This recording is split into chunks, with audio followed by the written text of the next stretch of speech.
We'll start the meeting with the singing of our national anthem.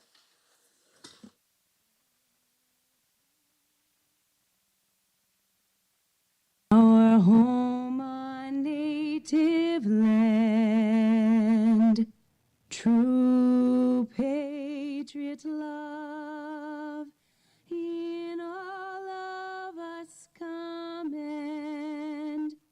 With glowing hearts we see thee rise, the true north strong and free. From far and wide, O Canada, we stand on guard for thee.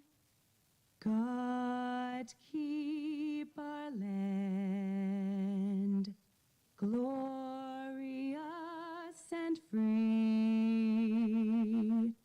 O Canada, we stand on guard for thee. O Canada, we stand on guard for thee. O Canada.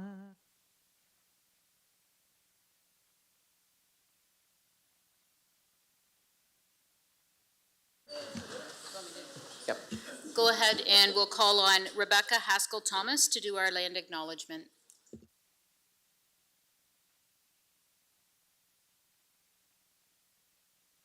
Okay. Hi everyone, my name is Rebecca Haskell-Thomas. I'm the coordinator for Diversity, Equity, Inclusion, and Justice in the municipality, and I'm here to share a land acknowledgement and provide a bit of context for the land acknowledgement that's read before each council meeting. So like many people here in this room, I grew up in what's now known as Chatham-Kent and only learned about Indigenous peoples who were in this area starting from the time of colonization. But there have been Indigenous peoples on and caring for this land for thousands of years.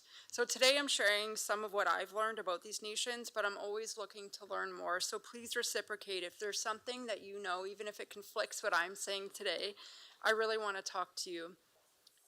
Many Indigenous people moved seasonally and negotiated and renegotiated agreements with other nations to share the land as they moved through it. In other words, nations moved throughout time, but this land was traditionally cared for by the people of the Three Fires Confederacy, the Ojibwe, Odawa, and Potawatomi. These three nations, who share similar languages and territories, are part of a larger group of Indigenous nations called the Anishinaabeg. People who belong to the Three Fires Confederacy live in Bikeshwanong Territory, or Walpole Island, but also in many other First Nations communities and in many municipalities. In fact, 85% of Indigenous peoples in Ontario live in municipalities. The Lenape, who have been called the Delaware Nation in the past, but are reclaiming their traditional language, were displaced from their homelands in what is now the Northeast United States and moved into this area in the late 1700s. And the Haudenosaunee were also in the area at points in time, and this is a history that I'm still learning about. And the Haudenosaunee are also reclaiming their traditional name instead of the given name Iroquois. We live in an abundant area, so it's not a surprise that many different nations moved through the area. So I want to acknowledge tonight and express my gratitude to the many Indigenous nations who cared for this land in a way that sustained it for future generations. In 1790, this area was settled through a treaty-making process that resulted in the McKee Purchase Treaty, or Treaty 2. The written document focuses on the exchange of land for goods, but Indigenous peoples didn't really treat the land as something to be bought or sold. And treaties made before the numbered treaties, like the Two-Row Wampum and One Dish, One Spoon Wampum, were a framework for how to live together as sovereign nations in ways that respect one another and the land. And these agreements were meant to be ongoing and extend to all people on the land. So we all have responsibilities to understand them and put them into action. In 2020, Council approved the reading of a land acknowledgement at the beginning of Council meetings. And land acknowledgements are a very first step we can take towards reconciliation. They're a way for us to learn about and acknowledge the land we're on and the sovereign Indigenous nations we agreed to share this land with, but they're only statements unless we animate them. So I'm going to share 3 ways that we can all bring these land acknowledgements to life. First, practice saying land acknowledgements before council or committee meetings. Practice saying them yourself to deepen your own understanding and as a way to share your personal commitment to reconciliation. Second, engage in learning. Crafting and saying your own land acknowledgement is one way to do that, and learning about Indigenous knowledge systems, values, and the agreements that have been made helps us all understand the role of the municipality as a treaty partner. And I have shared a resource on everyone's desks tonight called Understanding Indigenous Cultures, which was made with local knowledge keepers. That's one resource to learn from, but there are a lot out there to support your ongoing learning. And the third is to bring your learning into your work. So for example, you can share what actions you're taking, and learning is an action towards reconciliation. You can also look for ways to connect what you're learning to conversations you're having and decisions you're making. The natural heritage planning, which is on the agenda tonight, is a great example. There's a good opportunity to consider how the collective responsibilities to the land and water that's in our land acknowledgement can be brought into those conversations. Thank you, Miigwech and Sheikh, for leadership as we move our reconciliation efforts in the municipality forward. Thank you very much. Before we start with our agenda tonight, the mayor has asked me to join him in taking a few minutes to remind one another about the importance of speaking respectfully. Lately, in some sectors of our community, respect seems to have lost a lot of its meaning. The idea that basic respect is one of the cornerstones of our society, and that you can disagree with someone's ideas or position on an issue and still respect them, is fundamental, and it allows our society to function. This applies to how we speak to one another in formal settings like council chambers, be that of councilors, staff, or the general public. It also applies how we express ourselves on social media platforms once we leave this room. It has become too common to see elected officials and municipal employees become the subject of vile, intimidating, threatening posts simply because the poster doesn't agree with the position or decision of council. Again, tonight we may have matters on the agenda that could be polarizing. Let's debate with respect, communicate in like fashion on our social pages, and demand the same of those who post on our social media platforms, whether for or against our views. Let's agree on the fact that we can disagree with each other without leveling hate, insults, and threats. We need to stand up for each other, whether we agree or not. It is the only way forward as we try to govern this municipality. With that, I'll ask if there's a supplementary agenda. Thank you, Mr. Acting Chair. We do not have a supplementary agenda this evening, but item 18C, which was the community support agreement with Borlax Inc. Administration has asked that that be postponed until early of 2023. In addition, we only have one disclosure of pecuniary interest, and that is Councillor Wright on item 15C, the single source award for the Chatham-Kent waste collection contract. Thank you very much. With that, we'll move to the recognition of Ken Stevenson and Richard Dunlop.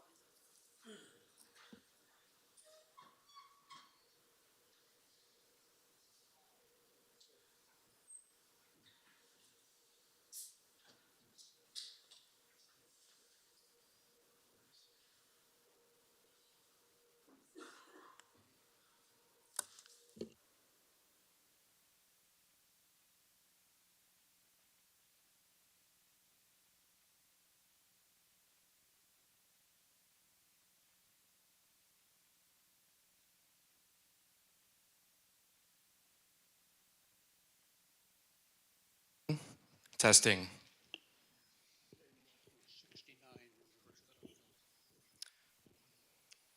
Thank you, Mr. Acting Chair. My name is Ryan Jocks. I have the pleasure tonight of being a part of this recognition for Mr. Richard Dunlop, who's on my left, and Mr. Ken Stevenson, who's on my right. Richard and Ken are being recognized tonight specifically for many years of service on the Chatham-Kent Committee of Adjustment as volunteers. But first, a couple comments for those of you who don't know these gentlemen. Richard Dunlop is a resident of Chatham-Kent lifelong. He lives in the former Camden Township and made his life farming 140 acres of land in the area. At one time, he was an elected official as well for many, many years to the Council of the Township of Camden, and at times served as Deputy Reeve, as well as sat on County Council. Ken Stevenson made a life for himself and his family in Ridgetown, and is perhaps best known in the community for his research and as being an educator at the Ridgetown Agricultural College for many, many years, and recently was inducted into the Kent Agricultural Hall of Fame. But as far as the Committee of Adjustment, these gentlemen have been appointed to the Chatham-Kent Committee of Adjustment since amalgamation in 1998. Ken actually served since the 1980s on the Town of Ridgetown Committee of Adjustment as well. So between the two of them, at monthly, if not bi-monthly meetings, have cast votes on thousands of severances and thousands of minor variances that have supported this community through the growth and development in both urban and rural areas. So I asked for them to be honored tonight in front of council and the public because their impact to this community and their impact personally to my professional career and getting to know them over the last 15 years has been very important to me, and I think it's very important that that's shared with everybody here tonight. Yes, thank you very much. Volunteering is obviously the backbone of any community, but it is so rare that you get to see two people that have made such an impact in the planning and actually the development of our communities. So to both of you, sirs, I want to say thank you very much for your commitment, ongoing and historical. Thank you.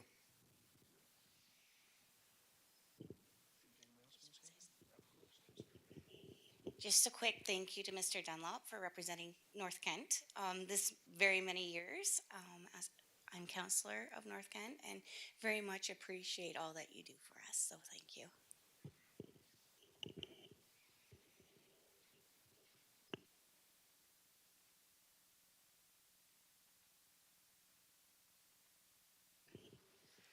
And Mr.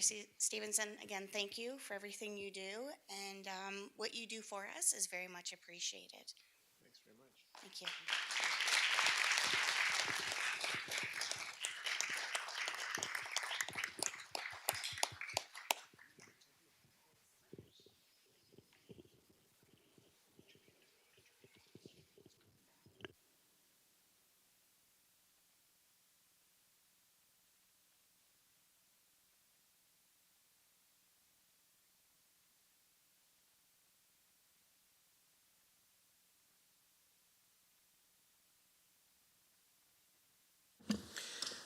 With that, we'll move to our presentation.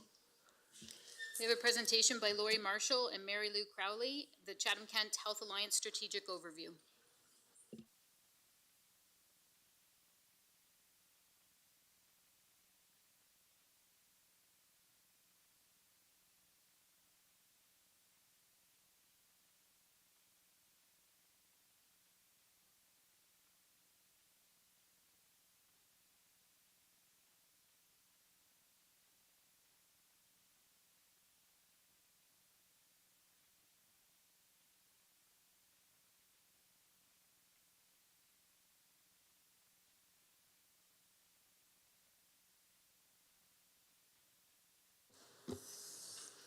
Thank you, Mr. Acting Chair.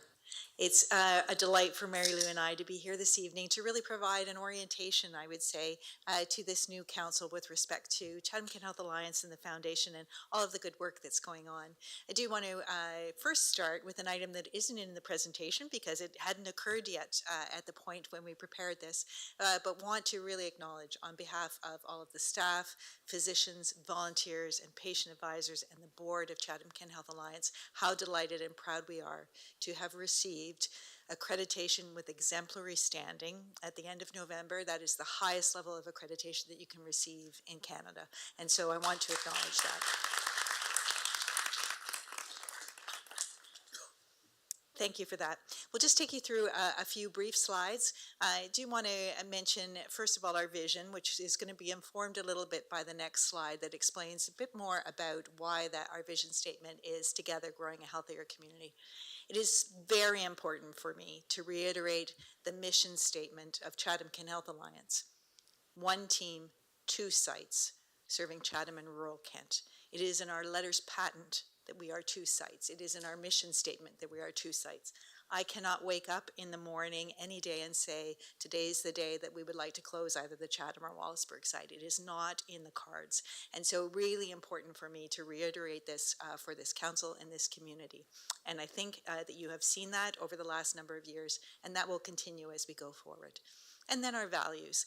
This for me is what you feel when you walk into Chatham-Kent Health Alliance. These words hang on the wall, but they really are represented by everyone who walks through those halls. A little bit about our population demographics, and this is why our vision is together growing a healthier community. Unfortunately, we are a community that has higher levels of chronic disease, and we have some other habits, perhaps, that we want to look to change. Things like more smoking, higher levels of obesity. The one that really strikes me is that our municipality is so proud that we grow for the world in our agricultural backbone, and yet we consume among the lowest fresh fruits and vegetables in the province. This is something we need to change, and that's why our vision is together growing a healthier community. And that together piece is so important because we know by the time someone ends up in hospital as a result of one of these chronic diseases, that we've missed an opportunity to make a change in that person's life. So we need to work together with the community, with all of the organizations across the community, and that's where the Ontario Health Team, we believe, will be so helpful in the future. Our strategic plan that we're currently working on was informed not only by our health status, but also by the pandemic impact. And the pandemic, I would say, has impacted on each one of us in not only our work lives, but also in our personal lives. One of the things that I really like about this graph is it identifies the various and different impacts across the pandemic. So you have the initial first wave in terms of the mortality and the morbidity that was associated with that. The next wave came when we had a number of surgical patients who had been delayed by their surgeries and needed to either receive surgery or diagnostic exams that just couldn't happen in that first wave. The third wave is what we're impartially experiencing right now. All of the press that you're seeing across the province and the country about the numbers of patients that are coming to emergency departments, the number of people who are being admitted. It is about their chronic care that has been put off for so long, and they're needing that access. And then finally, there is the impact that we all felt through the pandemic. Healthcare workers are certainly not immune to this. This mental health wave that we are seeing throughout our community is something that was also factored into our plans. I'm not going to go into the details of our plans. I encourage you to go into our website to have a look.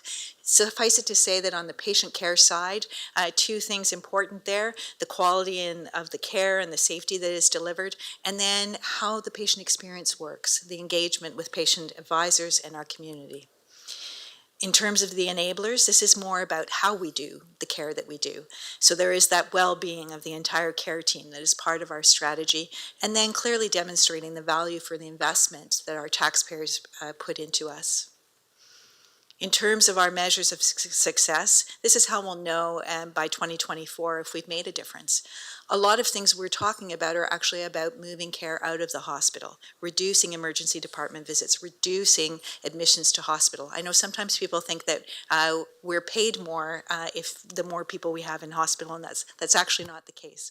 We want to help people to stay in their homes, receiving care in their homes as much as we possibly can. And then clearly satisfaction, important for us, and then ensuring and maintaining those balanced budgets we've become known for.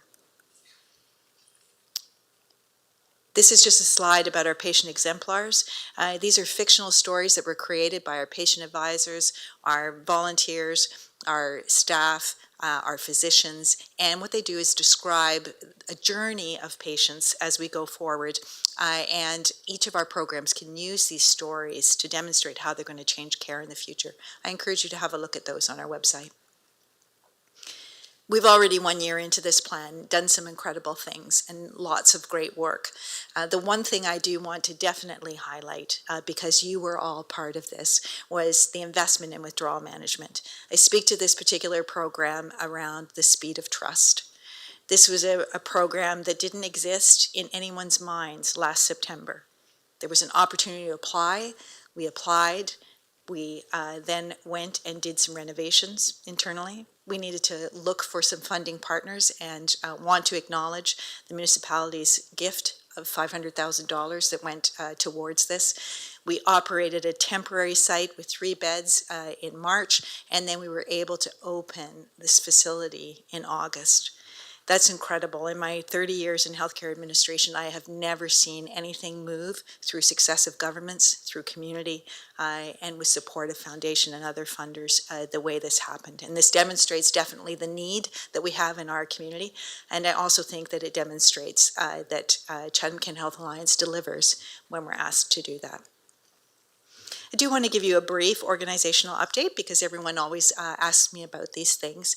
So just want to let you know in terms of surgical renewal, when we look at our surgical volume since April, and when we compare them to 2019, which is the most normal year pre-pandemic, we're currently operating at 10% greater volumes than we were doing in 2019. My thanks again to the staff and physicians at Chatham-Kent Health Alliance who have really innovated in terms of being able to mount that particular response. I do need to say that most recently in the last few weeks, we've had surgical cancellations. And that's the result of those other 3 bullets that you see up there. The first is around the emergency department and the unprecedented, I would say, number of visits that we are seeing. And it's not so much the number of the visits, it is the acuity of those visits. It is the illness that we are seeing coming in our doors. And that's what it is leading to a greater percentage requiring admission. That's what leads to pressure on our beds. That's what leads to something called hallway medicine that I think you've all heard about. Our Health Human Resources vacancy rate is at 8%. So again, at the same time that we are seeing these demands, we also have staff who are tired. They're being asked to work overtime. And while they might have been very happy to have done that 3 years ago, it's getting a little tired at this stage. We certainly are definitely doing our best in terms of recruitment and retention, and we are better than the Ontario hospital average, and yet we know that we need to do better there.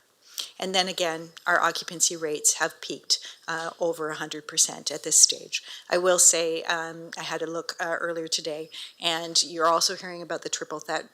We do have admissions for COVID, for RSV, respiratory syncytial virus, which is primarily for pediatric patients, and then also for influenza. So definitely my advice to everyone, please take care of yourselves and one another right now.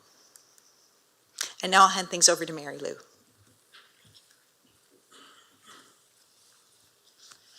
Thank you, Laurie, and thank you for having us here. I wanted to chat a few moments. So my name is Mary Lou Crowley. I'm the President and CEO of the Chatham-Kent Health Alliance Foundation, for those of you that don't know me.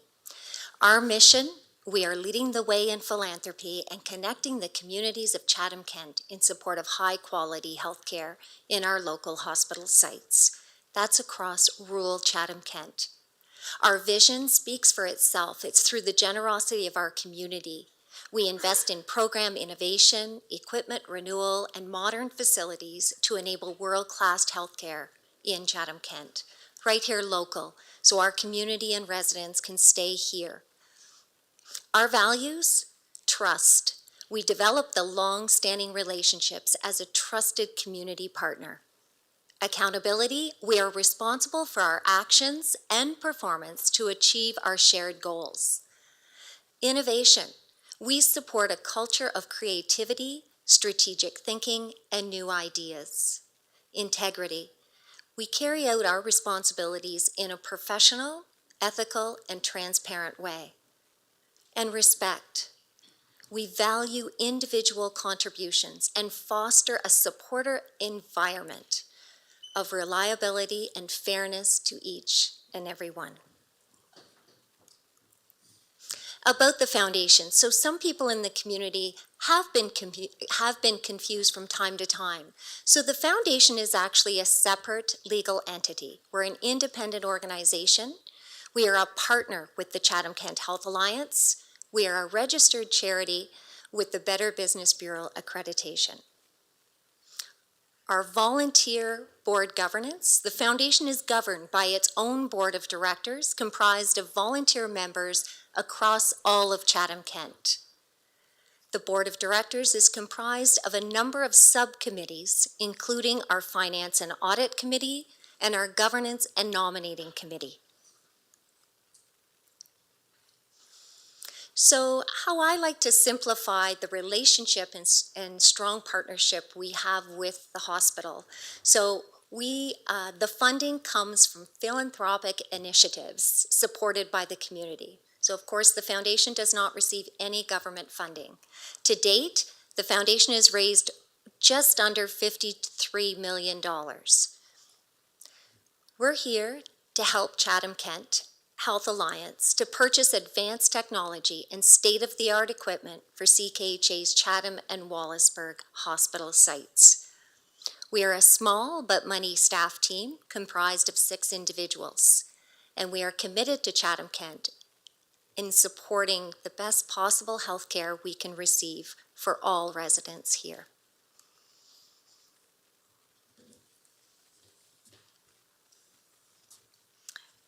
And we'll just leave you with a bit of a teaser in terms of how we're doing in Wallaceburg. Really pleased to say that the power plant up, operational, built.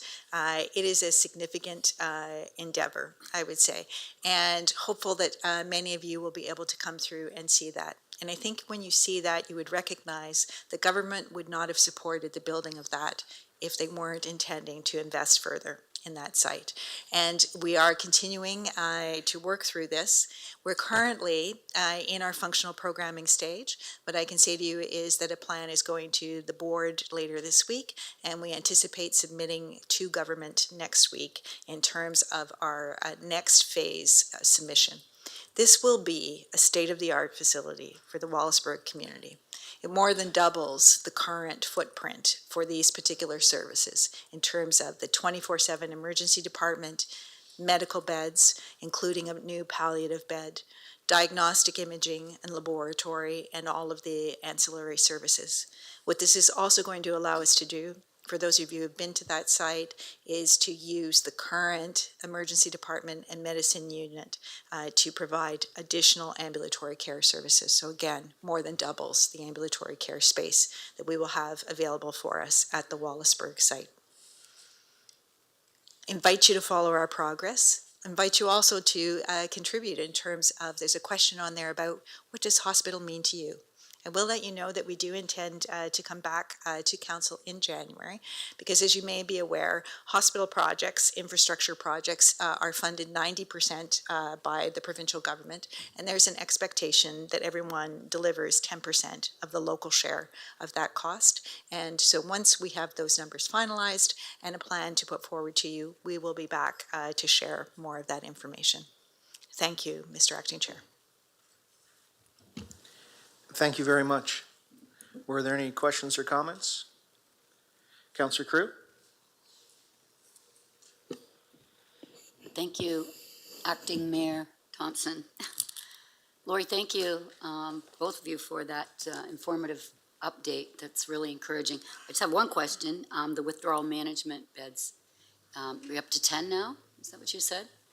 Yes, we are operating 10 beds, and they're at about 70% occupied at this stage. Varies in terms of a day-to-day basis, but all 10 beds are open and available to be admitted to. Okay, and how does one access those beds? So the first thing is that a referral is not required. It does not require a physician. Individuals can contact and call the service directly.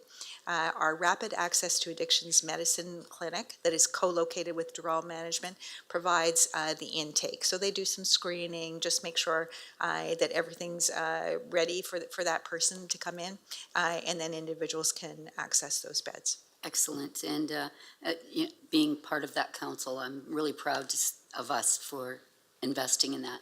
Do you think that, and we know that addiction and mental health in our community is a challenge for everyone, including our healthcare system, probably the most besides the families and the people that are suffering. Do we need more of these beds? 70% full, is that all the time?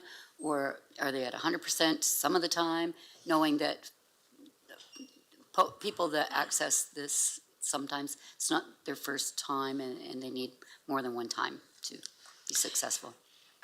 So hard for me to say yet whether or not we need more. We're definitely, keeping track of all of the statistics, keeping track of the need, just as at the beginning around the population health information. And I think what we need to be thinking about is this is one component of an overall mental health and addictions service that's operated in our community.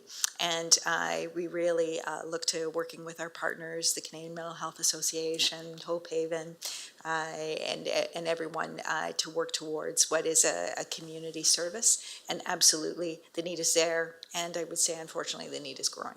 Absolutely, and thank you. And that was my last comment, was about the partnerships, that it's a community issue, not a healthcare issue. It's a community issue. So thank you for everything, and if we can help, let us know. Thank you. Thank you. Councillor Hall? Thank you very much, Mr. Acting Mayor, and thank you very much to Lori and Mary Lou for the presentation. No questions, but I do look forward to getting updated on the progress, especially of the Wallaceburg site, and I appreciate, Lori, you mentioning your mission that you've been very consistent with ever since you've taken over with the Chatham-Kent Health Alliance. So I know that's music to the people in Wallaceburg's ears for sure, and that's been demonstrated by the construction that we've been seeing over the last couple of years as well. So it's great to see that investment. I did want to mention though as well, it's I know we're entering budget season soon around this table. We're going to hear a lot about asset management plans and facilities and that sort of thing. Now, the hospitals aren't going to show up on that list, but that does not discredit it's how important the hospitals are to all of our communities, especially I know in Wallaceburg and North Kent and the surrounding areas, and obviously in Chatham for the whole community. So it's definitely, they're pillars in our community. So I just wanted to congratulate you and appreciate the update, and echoing Councillor Crew's comments. Anything we can do to help, please ask. Thanks. Thank you. Councillor McGrail? Thank you, Acting Mayor Thompson. Aaron said it all. As a North Kent councillor, I am super excited about the Wallaceburg project and moving forward and going onward and upward. So please, if I can do anything to help, just reach out, and I'm there for you. Thank you. Seeing no further questions, we will move on to deputations. Thank you, Acting Mayor. This evening, we have received some deputations on 2 reports. However, my understanding is that the motion of Councillor Jubenville will be pulled later, so we will not be having the deputations with regard to that item. So we have 5 deputations this evening relating to item 18A, the Natural Heritage Planning to 2018 to 2022. 3 people are in person, and I will read the other 2. So we'll start with Ron Faubert, followed by Ron Verhale, and I'll remind the people speaking at the deputations they have a maximum of 5 minutes. Welcome, Ron.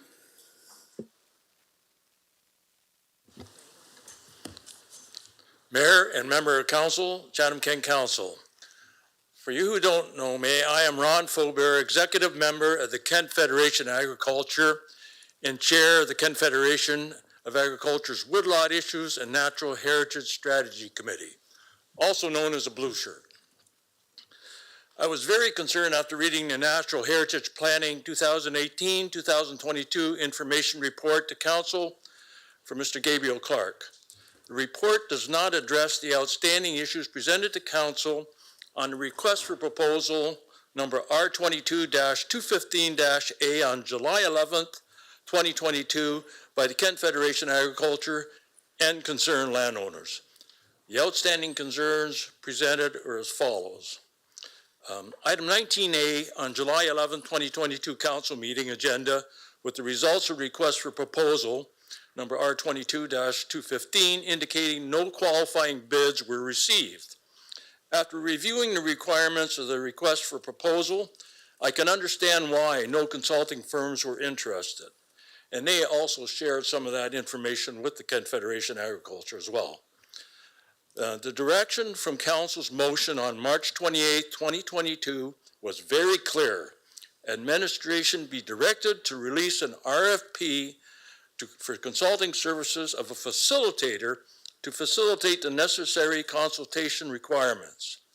In the current framework that exists with that RFP.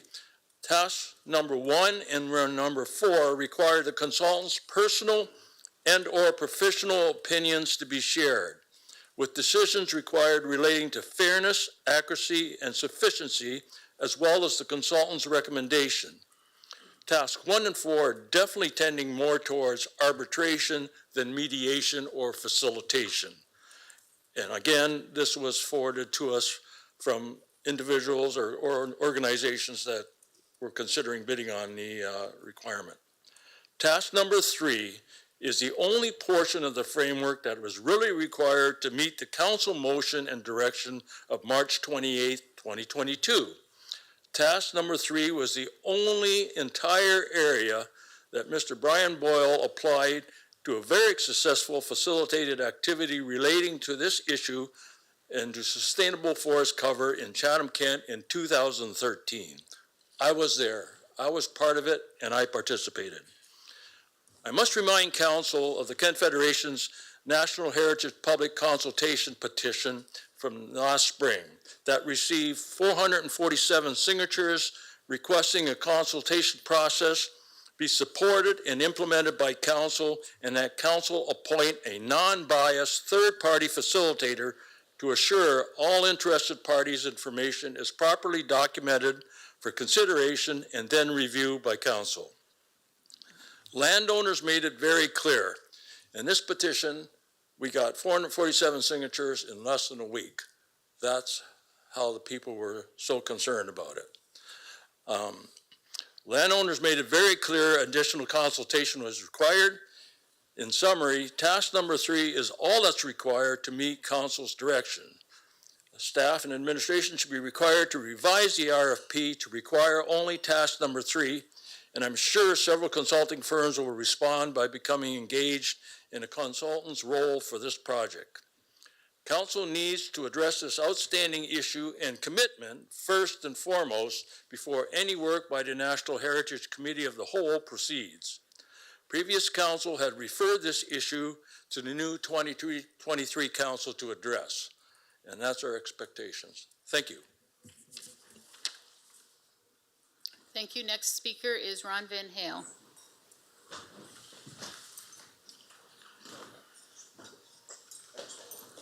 On deck is Bill Parks.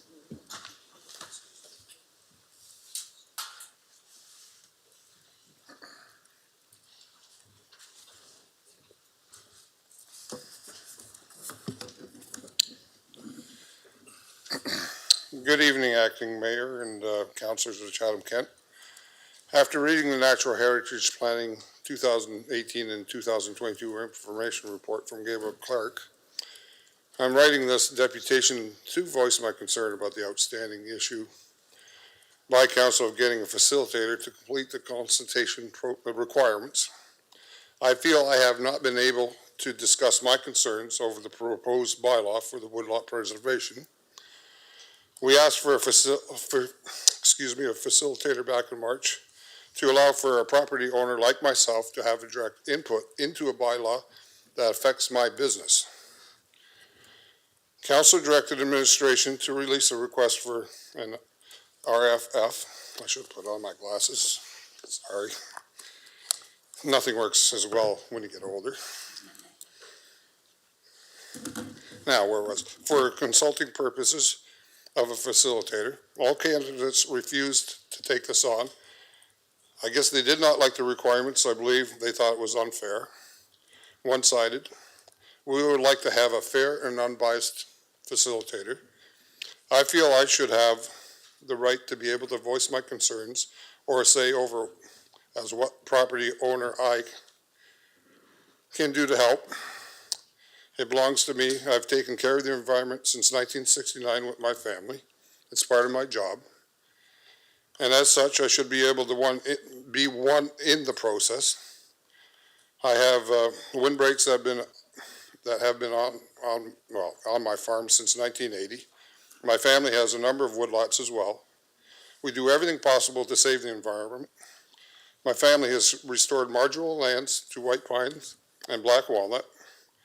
And we would like to remind people this is our land. This is not a public park. Woodlands are part of my farming practices. And I do not need people that have no property or knowledge telling me how to manage my property.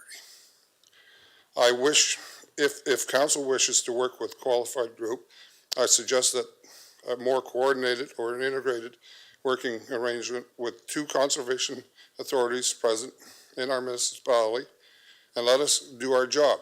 If council wants a solution, update the existing natural heritage implementation strategy and commit to working with it.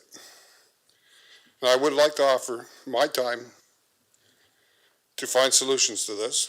I also do not want anybody from outside our municipality involved. It is our municipality, and only ratepayers or registered citizens in Chatham-Kent should have a say. So, and I would be happy to answer any questions that any councillors or acting chair mayor would like to ask of me, but I know I can't do that tonight, so. But anyway, that's all I have for now.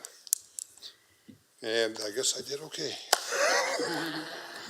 Thank you very much. Thank you, Mr. Verheil. Yep, thank you. Next speaker is Bill Parks.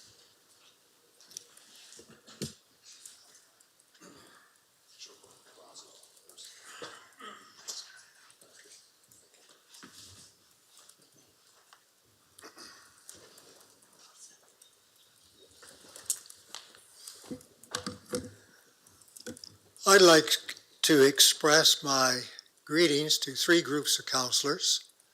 Councillor Thompson, and in the chair, experienced councillors, and new councillors. I support Mr. Faubert's deputation. CK staff and council need to consider the logic of his deputation. Our community must work with our farm owners cooperatively.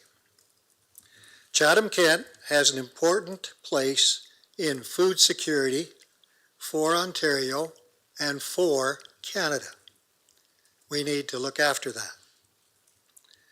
The Ethelo Woodlot Engagement Survey is very biased and misleading. In 2022, Ontario has 70.4% forest cover. Now we are federally mandated to have 30%. So we're more than twice what's been mandated. That forest cover is found in 50 million hectares of boreal forest. That's a long ways north of here, but it amounts to 48.2% of the forest cover in, pardon me, not the forest cover, of the area of Ontario. There are 20 million hectares in the Great Lakes St. Lawrence forest, and that amounts to 19.3% of the area of Ontario.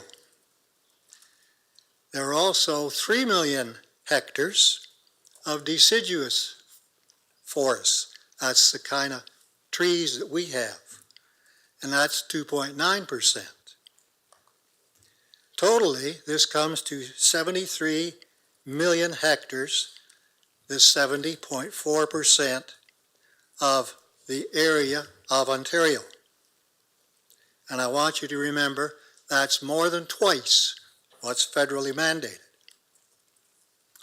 Ontario has 4,777,000 and a few more, which is only 4.6% of Ontario's surface that is agriculture. Every day we lose, I'm going to switch on you because I'm a farmer and I think acres, not hectares, but I'll try and translate for you. Every day we lose 319 acres of farmland in Ontario. Now, when you add that all up for the year, that's 116,000 acres. If that loss was only to occur in Chatham-Kent, in 5 years, the whole place would be town, city, concrete, asphalt. I don't think we want that. But I want you to think about 20 years from now. If we continue at 1%, we'll have 20% less farmland in Ontario. The Natural Heritage Strategy of 2013-2014 of Chatham-Kent was supported by the Lower Thames Conservation Authority. It was also supported by Chatham-Kent farmers. It was poorly supported by former CK councils. And it was not supported by forest preservationists. It is time for a complete cooperation. I mean the whole community, not just the farmers. The Lower Thames Conservation Authority results for the Natural Heritage Strategy 2014 to 2021 in Chatham-Kent, there was deforestation on 229 hectares, reforestation on 362 hectares, tall grass prairie established on 208 hectares, wetlands were formed on 210 hectares, for a total of 551 hectares. That's 1,260 acres. Mr. Parks, that's time, sorry. Okay, I'm still here. I suggest Chatham-Kent needs a new agriculture committee, as Councillor Thompson suggested to us many months ago. I thank you all for your time, and I will now sit down. Thank you. Thank you.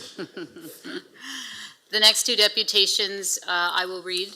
The next one is from John Serenipkis, and he states, "Last week I had been out of the province. On Wednesday morning, my wife, who was alone at our house, spotted 3 men with guns, unannounced, walking behind our backyards. Needless to say, it made her nervous and disconcerted. After a couple of phone calls, we determined it was the same group of hunters from the years past. This group was never thanked for the privilege of walking through our lands, never offered us any of the bounty they attained, or show appreciation or recognition of our initial investment, our property tax or liability obligation. The most disturbing aspect of their actions is that some of the group are actively petitioning the county for an outright ban of allowing property owners any say in how our canopy cover is managed.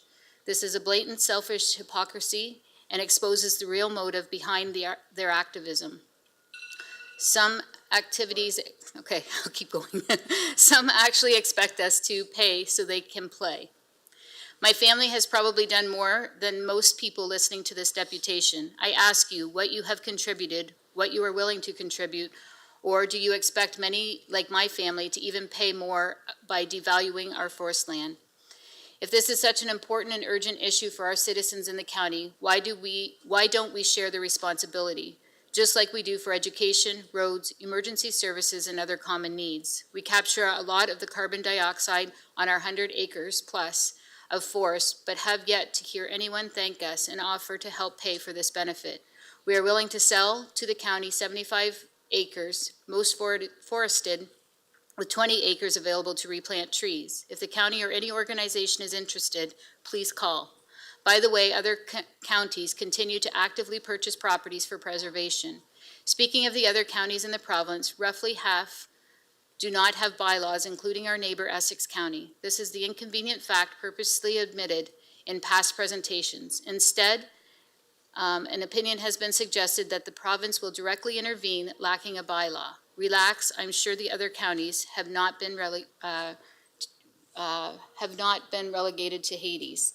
The flawed Ethio survey is still being referenced. Since county taxpayers paid for the survey, we have a right to know if our entries were thrown out, why were others thrown out, and how VPN communications were treated. Also, you will be told that all avenues of opinion and investigation have been exhausted. Really? Why not repost the position of independent arbitrator with agreed upon criteria from all parties? Discussions regarding education and compensation have been downplayed. Stakeholders have been given the only token attention. People have much effort towards fashioning a cooperative natural heritage strategy that is basically being shunned. We could debate the extent of how much stakeholders' concerns have been addressed, but it is indisputable as to the feeling that they have been shunned and left out of the process to date. There are options, there are people on all sides of this issue willing to get together in a cooperative way and avoid confrontation, division, and alienation. Extreme positions on either side, if this issues are just that, extreme, and will not make Chatham-Kent a more welcoming county to invest, work, or play. Sincerely, John Serenapkis, Bothwell. And the final presentation tonight is from Jay Cunningham in Kent Bridge.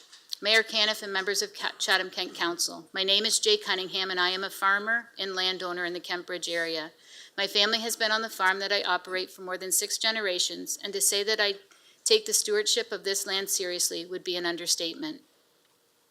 I see from a review of tonight's agenda that administration has provided an information report on the Natural Heritage Planning 2018 to 2022, as was required by the previous council. I would strongly encourage each of you to read and study that report carefully, including taking into consideration the considerable amount of time and resources that have been expended on this to date, and then talk to those who have been involved in this matter since 2013. In having those discussions, you will not only discover that some of the information contained in this report is somewhat skewed, but that the only failure of the previously negotiated natural heritage implementation strategy was the failure of the municipality of Chatham-Kent to follow through on its commitments. However, there is water under the bridge, and where we find ourselves now is in a temporary bylaw that is yet to see sufficient consultation with those affected by it to allow council to make a just and informed decision. With that in mind, I ask you that you do not do anything rash or rushed, and proper consultation process must be completed, and those most affected, namely the landowners who are currently restricted and potentially impacted, heard from an open and public forum. To conclude, I would like to further encourage you to listen to the Kent Federation of Agricultural's words. They represent the majority of rural landowners in your municipality, and they have done much of the legwork necessary to bring, I just lost my screen. Oh, here we go. They represent the majority of rural landowners in your municipality, and they have done much legwork necessary to bring this matter to a balanced and acceptable conclusion. Sincerely, Jay Cunningham. Mr. Acting Mayor, that's the end of the deputations, and we'll move on to the consent agenda. This evening, we have the following reports pulled by councillors. 15A, Single Source Award Chatham-Kent Waste Collections Contract, pulled by Councillor McGrail, Councillor Brock McGregor, Sakachi, and Doyle. Item 16A, the Wheatley Gas Explosion Emergency Recovery Update. We have a presentation by Chief Case and Ryan Brown. 17A, Diversity, Equity, Inclusion, and Justice Strategy Update number 4. We have an information report and a presentation by administration, and Councillor Carmen McGregor and Councillor Story have pulled the report. The motion of Councillor Jubenville regarding vaccination and testing policy for municipal employees, Councillor Jubenville has noted that she will be withdrawing. Item 18B, Community Improvement Plan CIP Review Project, pulled by Councillor Story. 18C has been pulled by administration with regards to the Boralex report. 19A, a lease agreement for Church Hill Park Road in Chatham, pulled by Councillor McGrail. Item 19B, the 2023 municipal insurance renewal, pulled by Councillor McGrail, Doyle, and Brock McGregor. Item 20A, the Rural Transit Solutions Fund, pulled by Councillor Carmen McGregor. Item 20B, the Neighborhood Managed Outdoor Ice Rink Program, pulled by Councillor Sakachi and Councillor Doyle. Item 20C, the 2022 Cemetery Road Improvement Contract Amendment, pulled by Councillor Carmen McGregor. Item 21A, the offer of purchase on Tecumseh Street in community of Ridgetown, pulled by Councillor Wright. And the final report pulled was 21C, External Auditor 2022 to 2026, pulled by Councillor McGrail. Therefore, remaining on the consent agenda is items 15A, B, 18A, and 21B.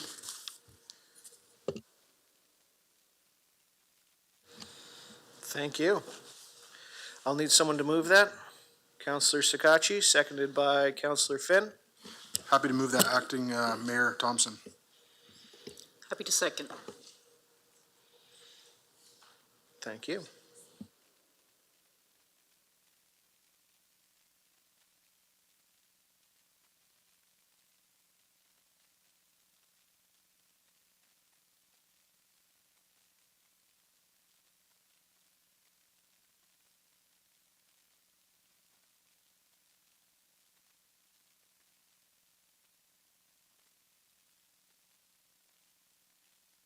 So we're waiting.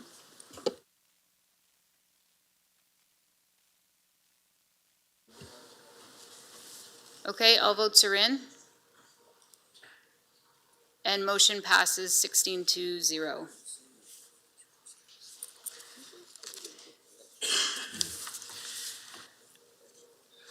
Thank you. We will move on to 15C. Single Source Award R22-117 Chatham-Kent Waste Collections Contract. Okay, someone want to put it on the floor? Councillor McGregor, seconded by Councillor McGrail. Thank you. Through the acting mayor, also have a few questions on the report. Great to see it come forward and have another chance to discuss waste management in Chatham-Kent. So in the report, there is some mention around organics diversion, and I know we've sort of had this deadline hanging over our heads around the province mandating some organics diversion. So could you comment on what that looks like right now? Kate, so thank you, Acting Mayor Trevor Thompson. So I'm Brigham Barlow. I'm currently acting Drainage Asset Waste Management. I am going to be referring to a few of my colleagues tonight because there has been some transition. So I'm going to pass that question to Huda Oda, please. Good evening, and thank you, Mr. Acting Chair. Councilor McGregor, you had some questions about the provincial policy statement about organics. Yes. So in terms about the mandate? Yeah, so I know we, in the past couple of years when I sort of asked about organics diversion and where we're at with it, there was always mention of a provincial sort of deadline for diversion. And have we received any update about that policy? I know that was a policy. The policy statement has been out, and the last update has been June 2021. Chatham-Kent, in terms of how it's going to be impacted, is according to the criteria that are outlined in the policy statement. We will need to meet a target of 50% organics and food diversion by 2025 in our urban settlements.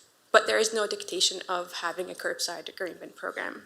Okay, and then so as part of that, we'll expect a feasibility study back on something like organics diversion through a green bin type program. When could we expect that process, and does it involve any further community input?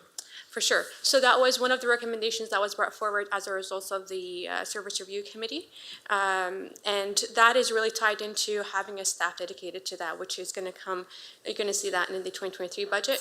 So if council does approve that contract position, then we need to move over 2023 and 2024 with a feasibility study about having a suite of initiatives that will help achieve that 50% by 2025 target. However, in terms of having the staff in place, if council approves it, we expect to have some kind of a program design with some costs associated with that presented to council at the end of 2024. And hopefully, depending on the design of that program, we might be able to implement it sometime in 2025. Great, and does this contract have some flexibility if we're modifying collection or changing service to achieve that diversion? Yes, so again, as a part of that August report, council did approve a recommendation for us to transition to a bi-weekly collection of garbage should council approve a green bin curbside organics collection program. That will make the organic collection be weekly and the garbage bi-weekly. And the contract, the RFP that was set out in this fall, did ask for the bidders to put in two types of prices, one for the weekly, one for bi-weekly, contingent on council moving with that solution. Great, and yeah, thank you. And I think that it's a great step forward that we're eventually going to get there and do our part to divert organics from our waste. And I'm looking forward to those feasibility reports and supporting that ask at budget as well. So thank you, and nice to see you back tonight.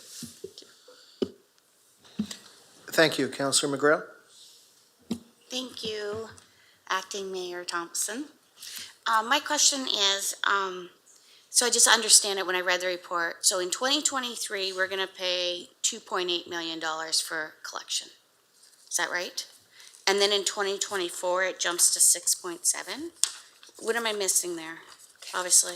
To clarify, thank you, Mr. Acting Chair. To clarify, the services that we are asking the contractor to do starting 2024 is a bit different than the services that are doing now.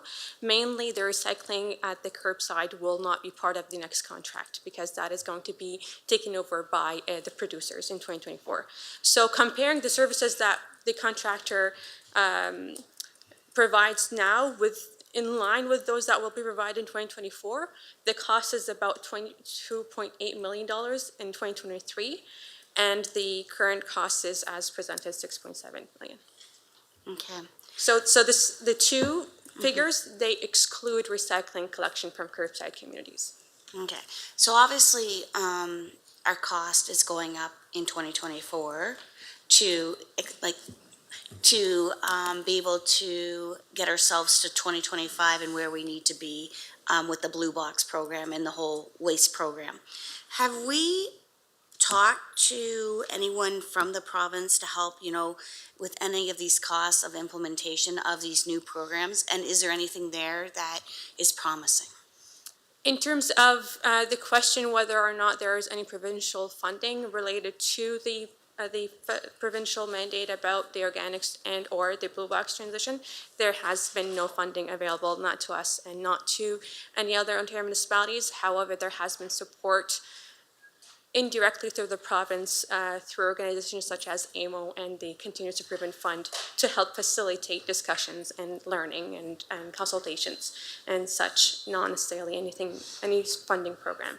But are we actively engaging the province in talks of maybe having some kind of funding or grants or the need for? Have we ourselves as Chatham-Kent actively engaged the province? I will defer that question to Mr. Barlow. Can you please repeat the question, please? Sure.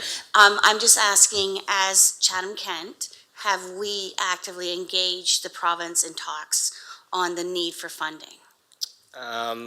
Not that I'm aware of, but I can get back to you on that.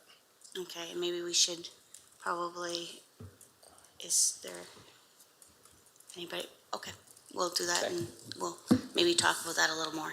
Thank you. Thank you. Thank you, Councillor Doyle, followed by Councillor Sakachi. Thank you, Acting Mayor Thompson, through your speaker. Just a quick question. So I know this is for a 5-year period. So with regards to, say, people that are just on the fringe of some municipalities, I'm speaking specifically to Blenheim. When I was campaigning there, the garbage pickup stops where the sidewalk stops, going out Talbot Trail East. And there's about 2 blocks still of homes there before the garbage truck turns around in that dirt parking lot there and then goes back down the road. And specifically, there's one elderly woman that I talked to where her son comes and picks up garbage from Wallaceburg every other week and then brings it to a transfer station. So I get that this is a long-term contract, but is there any way that we can adjust that throughout the time and potentially include more residential houses in this period, or is it we kind of locked into that 5-year period? Thank you, Acting Mayor Thompson. There are definitely ways to include additional services. It does have to meet a certain set of criteria.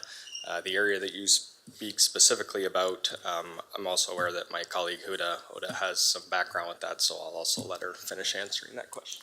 Okay, thank you. Yeah, for sure. Thank you very much. So I can just elaborate in saying that the current contract does identify the curbside service area as per the communities and their outline for the official plan. So any development within those boundaries will be automatically eligible for service as long as we know about them. In terms of any other areas that are outside of the boundaries of what are the secondary or primary urban and whatnot, and what's already identified as curbside service area, there is a petition process. So if anyone is the owners of properties abutting rural arterial or urban arterial roads, for example, so if that road that you mentioned is, according to the official plan, a rural arterial, and that rural arterial road does connect between 2 communities that already are within the service area, they are able to petition for the service. And the criteria for the service is that they have to gather 50% or more of the signatures of the property owners abutting that area. And if that's the case, then upon successful petition, we are able to include that. Any other hamlets or tertiary kind of urban areas that are not already included in the current service area are also allowed to petition. And again, as long as we get a successful petition process, then there's no issue with adding into that. Any cost applications, if it's any, if there are any significant, then we'll come back to council for approval. Okay, thank you very much. You're welcome. Thank you. Councillor Sukachi? Thank you, Acting Mayor Thompson. So Huda, you indicated to Mr. McGregor's comments that if we went through the green box process, that we were able to look at different ways of our collection, which we had a report come back to council just at the end of the last term. With the cost that's associated with this report now, is that not something when we are entering negotiations as a recommendation that we might just have to look at to bi-weekly? Not that's something that I would want to see, but I'm just looking at the costs, and I'm just curious if that's something that's going to motivate us to potentially have to alter our service regardless of the green bin initiative. So thank you, Mr. Acting Chair. What I could is just attempt to answer that question. When we reviewed that level of service, so the frequency of garbage collection is part of the level of service we provide for Chatham-Kent residents, there was no appetite, and I would not think that council has an appetite for reducing that level of service. However, we found that there would be an opportunity if we do have a curbside green bin, if council wishes to go through that route, that we can do that, following a lot of other municipalities' lead. Going with, in 2024, directly to a bi-weekly garbage collection without having a way for residents to divert some of that garbage will be very hard to implement. As we know, there's probably not much appetite. But then if council wants us to do something more targeted, then we can. But from the public input, that was not something that was agreed upon. Thank you. I do definitely agree that would be extremely hard to implement for sure, but I guess I'm going to unfortunately put Mr. Quinton on the spot. I also think it's going to be very hard to implement these types of cost figures to our budget. I'll be very transparent and say, Mr. Quinton, that I'm not 100% sure with the way we have so many different taxation codes in Chatham-Kent. I know that garbage is area rated, correct?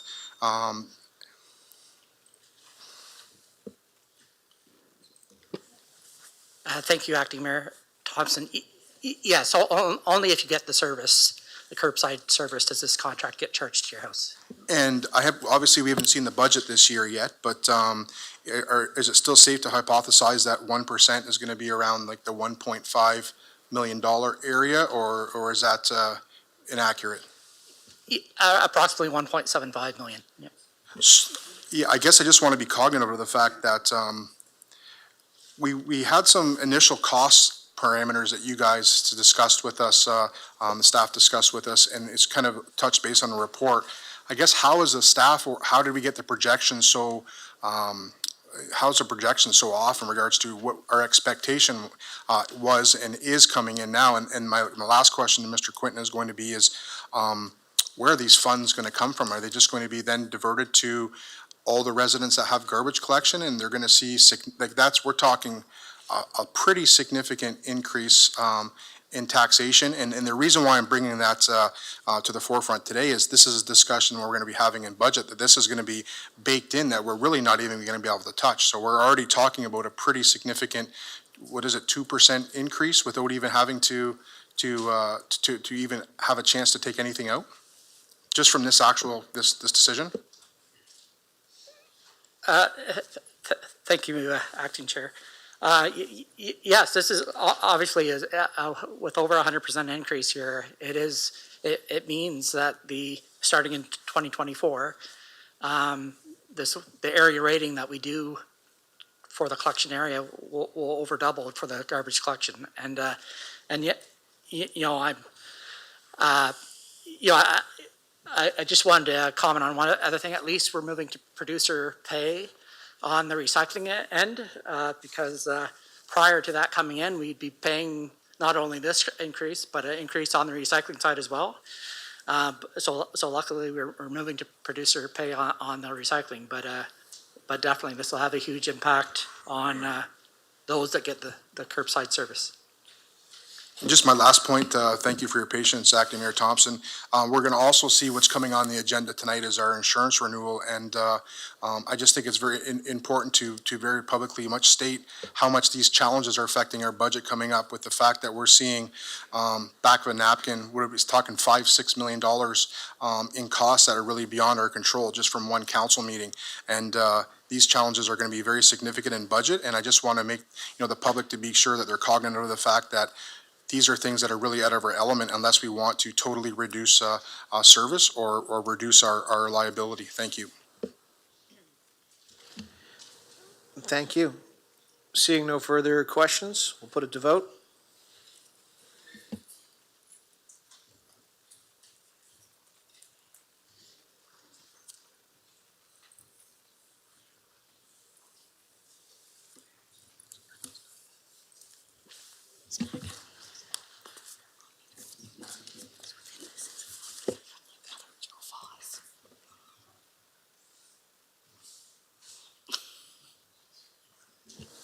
Councillor Hall?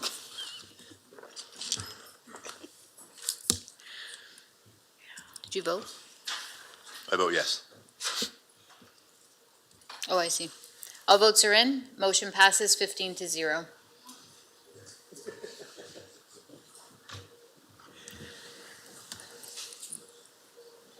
Moving on to Fire and Emergency Services, 16A, Wheatley Gas Explosion Emergency Recovery Update.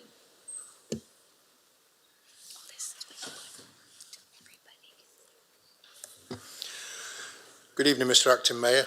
Members of Council, I think as you can see from the report that we continue to work to try and bring some normality and stability to the site at Wheatley. And it's only right that at this time we continue to recognise the resilience and tenacity of the community that continue to fight to make sure that the values and the community well-being is maintained. The report before Council indicates the scope and complexity of this file, also the fact that nearly every department continues to be engaged on this file, and we wish to bring an update and a brief to Council as to actions to date. At this time, I want to recognise our previous Chief Administrative Officer, Don Shropshire, who joins us tonight, who has been leading this file for way over a year and a half before he retired. And then, as the new CAO took over, I've now been asked to lead the recovery efforts. I don't propose to say any more because Ryan Doyle, my apologies, Councillor Doyle, Ryan Brown is online, who is going to give us an update as to the engineering work that's taken place and also to talk about the evacuation zones and some of the key points that have led us to this point. Thank you. Ryan? Case. I'm going to share my screen.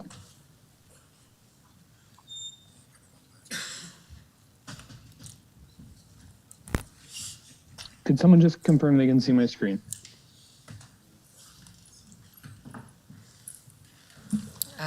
We can't see your screen.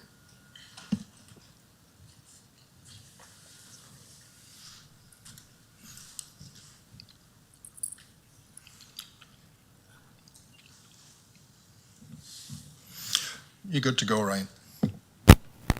Thank you, Chief. As Chief Case mentioned, it's Ryan Brown, Director of Public Works, and my apologies if my voice falters this evening.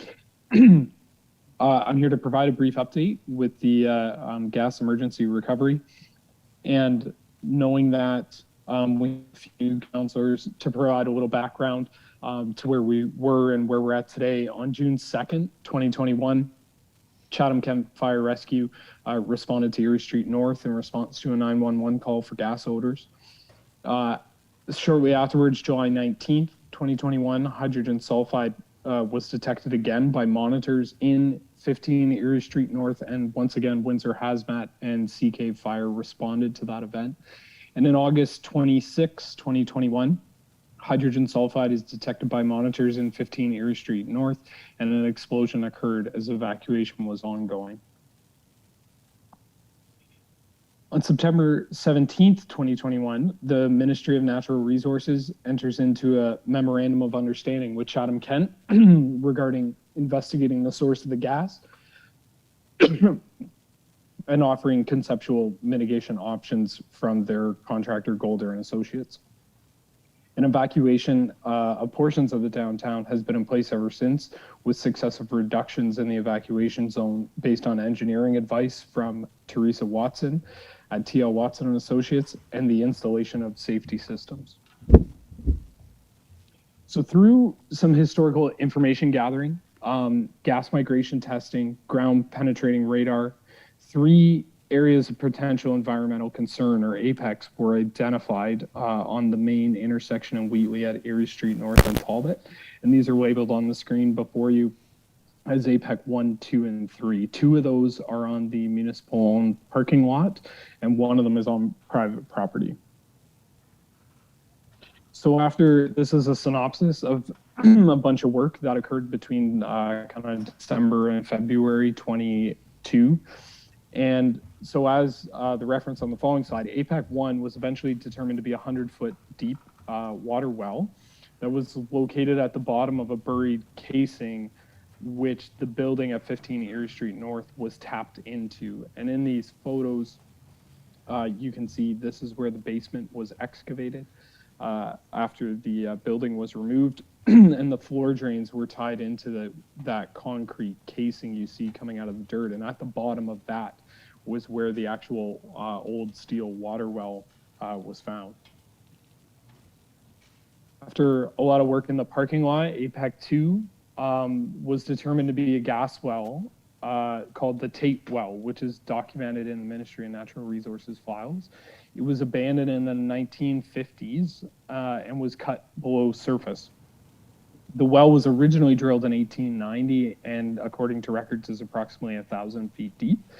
We excavated that, and the pictures before you show what we found when we actually uncovered the surface of the previously abandoned well, and some of our work bringing that well back up to surface so it was be able to work on and re-abandon. And finally, on the map, APEC 3 was quite an interesting investigation. What you see in the picture on your left-hand side is a catch basin that was in the municipal parking lot. If you actually remove that catch basin and the concrete sump underneath it, we eventually found bricks that indicated there was an old brick water well structure, hand dug maybe 10 feet deep. And at the bottom of that brick water well structure, there was a concrete lid. And when you remove the lid, we actually uncovered a wooden cased water well. And that's the picture you're seeing on the right-hand side. It was a 9-sided wooden pipe that actually extended down about 100 feet. And you can actually see the frozen gas bubbles in the water on the right-hand side. So Golder held a meeting in Wheatley on September 15th, where they presented some of their preliminary pathway findings. So 3 wells were found on the property on the block, and these wells were all abandoned or re-abandoned under the Provincial Abandoned Works Program. 1 water well near the explosion was found to be the conduit of the gas to surface.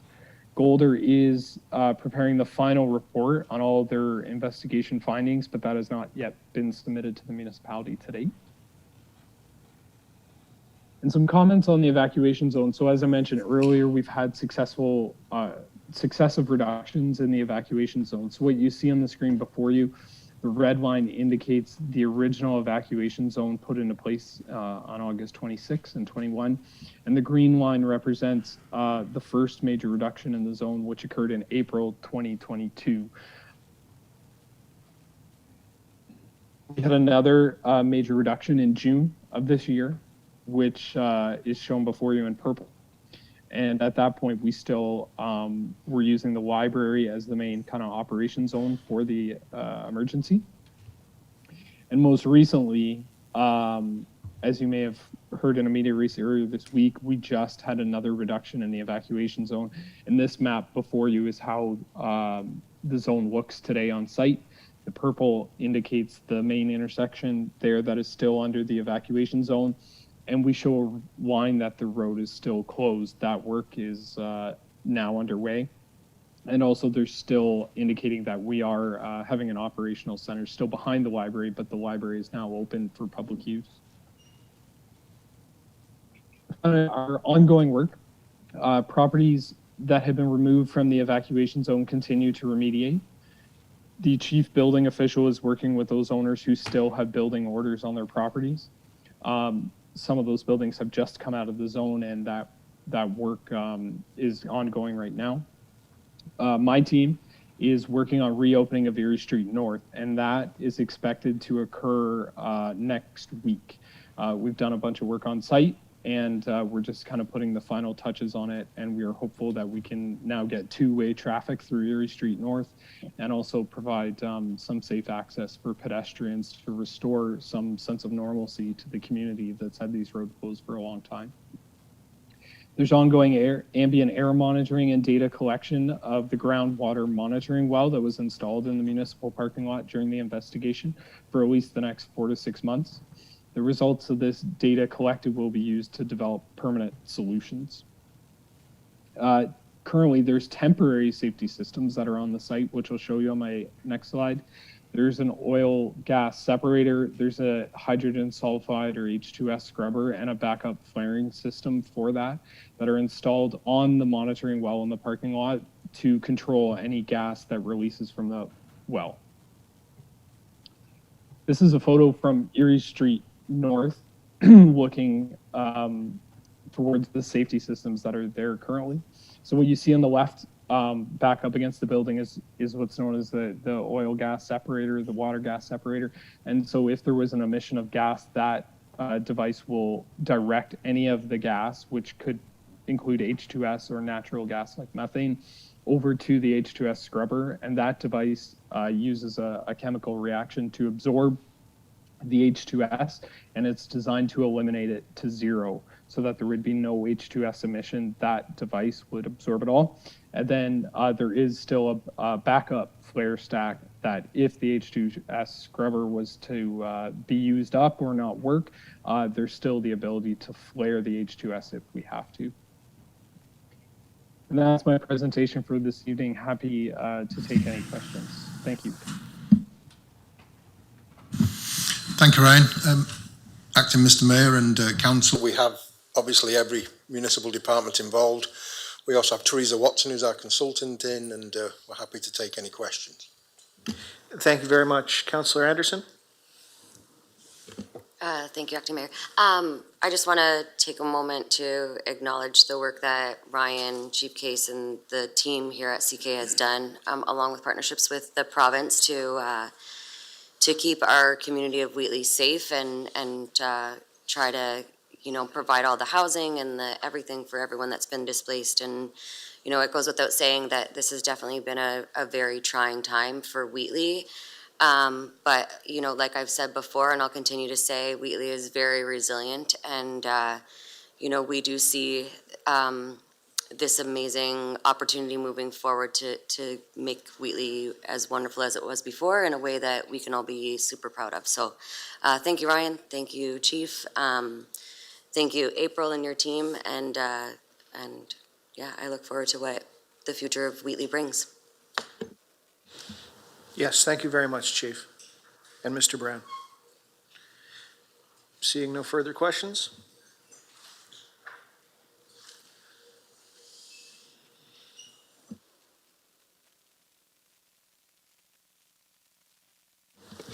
Please do. If I may, Mr. Acting Chair, so you may have noticed that Don Shropshire is here today. So Don, can I get you to stand? Can you stand, Don? No, just kidding. Sorry. I've been dying to say that. So as some of you know, after Don left us as the CIO, you can sit down now if you want. But after Don left us as a CIO, he continued to work on this file.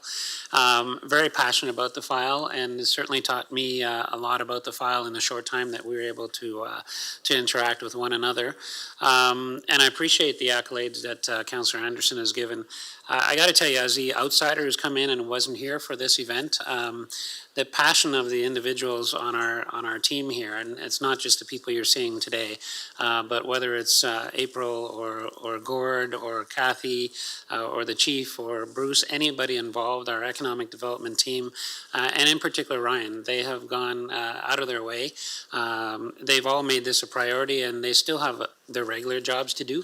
And the chief kid's about it, but he's been in emergency mode for I don't know how long now. It just seems like we're forever in this emergency. So, under Don's leadership, I know much has been done, and I've asked Chief Case to take over for Don in terms of being the lead on our file. We meet every week religiously, every Tuesday morning, and even though we schedule one meeting a week, often we meet multiple times a week because other things come up. And so I just wanted everybody to know that. We haven't forgotten Wheatley. There's still a lot of work to do. And I think a lot of great progress has been done. And certainly now that I'm here, I'm going to continue in the spirit that Don had, which is make this a priority and do everything we can to help Wheatley recover. So I just wanted everybody to know that. Thank you for being here, Don.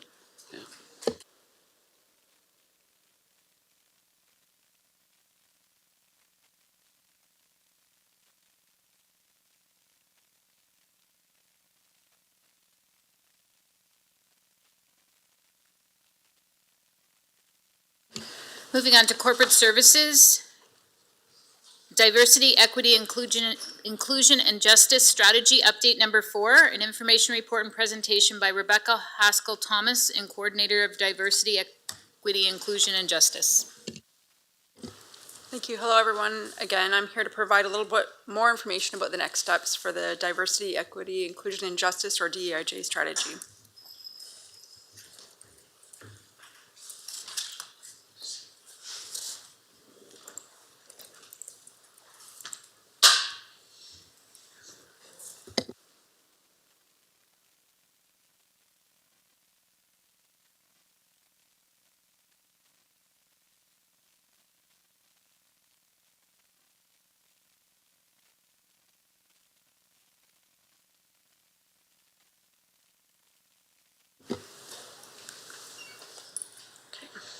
So we have wrapped up our information gathering phase, and we're working with colleagues to establish 3 working groups that align with our 3 areas of focus for the DEIJ strategy. Essentially, we're at the point where we start using the information that we've gathered to put pen to paper and write the strategy, and these work groups are going to support that work. We're asking our work groups to balance quick wins with more strategic initiatives that will help us proactively and intentionally consider diversity and center equity in our decisions and work across the municipality. And tonight I want to say a few words about equity. As we move forward, it's going to be really important that everyone understands what it is and why it's important. So equity is about fairness. It's not about treating everyone the same. It's about equality of outcomes. Even the Ontario Human Rights Code is created with the concept of equity in mind. It recognizes that our policies, processes, and services are created by people and reflect the time in which they were made, but also the perspectives and experiences of the people who made them. Equity recognizes that because of their histories, our systems have inherent biases and sets out to rectify that. So equity asks us to address the root causes of inequities, and in the meantime, equity requires us to direct resources in ways that give everyone opportunities to participate. And an example is our affordable bus pass program, which offers a more affordable rate for community members who meet certain eligibility criteria. So people sometimes think equity is about special treatment, but that assumes we're starting from an even playing field. There's a lot of evidence that certain groups of people, women, racialized people, people with disabilities, Indigenous people, as a few examples, are underrepresented in our workforces, in certain disciplines, and in leadership positions. These groups, sometimes called equity-deserving groups, are also less likely to engage in political life and often have a lower sense of belonging to our community. And this is important not just from an ethical standpoint, but also to be competitive as an organization and community. We want our community to grow, and the latest census shows that our growth, like most of Canada's, is fueled by growth in newcomer populations and racialized communities. We also know that Indigenous communities have some of the fastest growing populations in Canada. But people in these communities, like all others, also hold other identities, so we can't focus on one aspect of diversity alone. So what does our work moving forward look like? I've shared some examples in the report and on the screen of how we might embed DEIJ at a corporate level. Of course, we'll see what the work groups come up with and what's feasible given our resources. But I also want to highlight some of the work that's been happening. Earlier this year, we worked with colleagues in economic development on a couple of initiatives to raise awareness about how small businesses can support some of the communities in Chatham-Kent. And on the screen is one of our colleagues, Doug Robbins, and Eric Labadie was behind the camera. And this picture is from one video we created to offer 5 concrete actions businesses can take to support members of 2S LGBTQ+ communities. The video and the work economic development did leading up to our last Pride celebration in Chatham-Kent led to the economic development team to be selected as a finalist for the Inclusive Community-Based Initiative and Programming Award from the Economic Developers Council of Ontario. So I want to extend my congratulations to the economic development team. It's great to see the work being recognized at a provincial level. And I also want to say thank you to our community partners who participated in the video and the businesses who engaged with it. The video had over 2,400 engagements, and it drove over 500 people to our municipal DIJ website.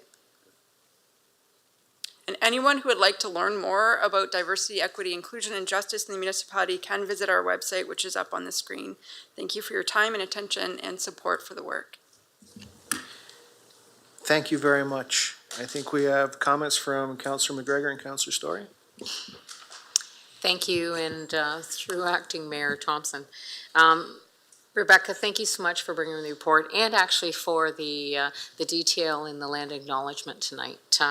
I have to tell you, as sitting on the, I guess, the Champion Network, I guess is the portion that I am, the educational piece that I know I've received personally has been, it's been great, and it's opened my eyes a lot. I've always thought of myself as a very open-minded person, but you know, sometimes we take for granted what maybe we don't fully understand, and how we need to make changes so that there is acknowledgement for diversity and there is equity and inclusiveness and justice in our system, and certainly in our workplace. And I do want to tell you that, you know, I certainly support making it a priority for our council term and will help to do whatever I can to bring that. And I look forward to other educational opportunities as I stay on there, but also other opportunities for all of council as we move forward together.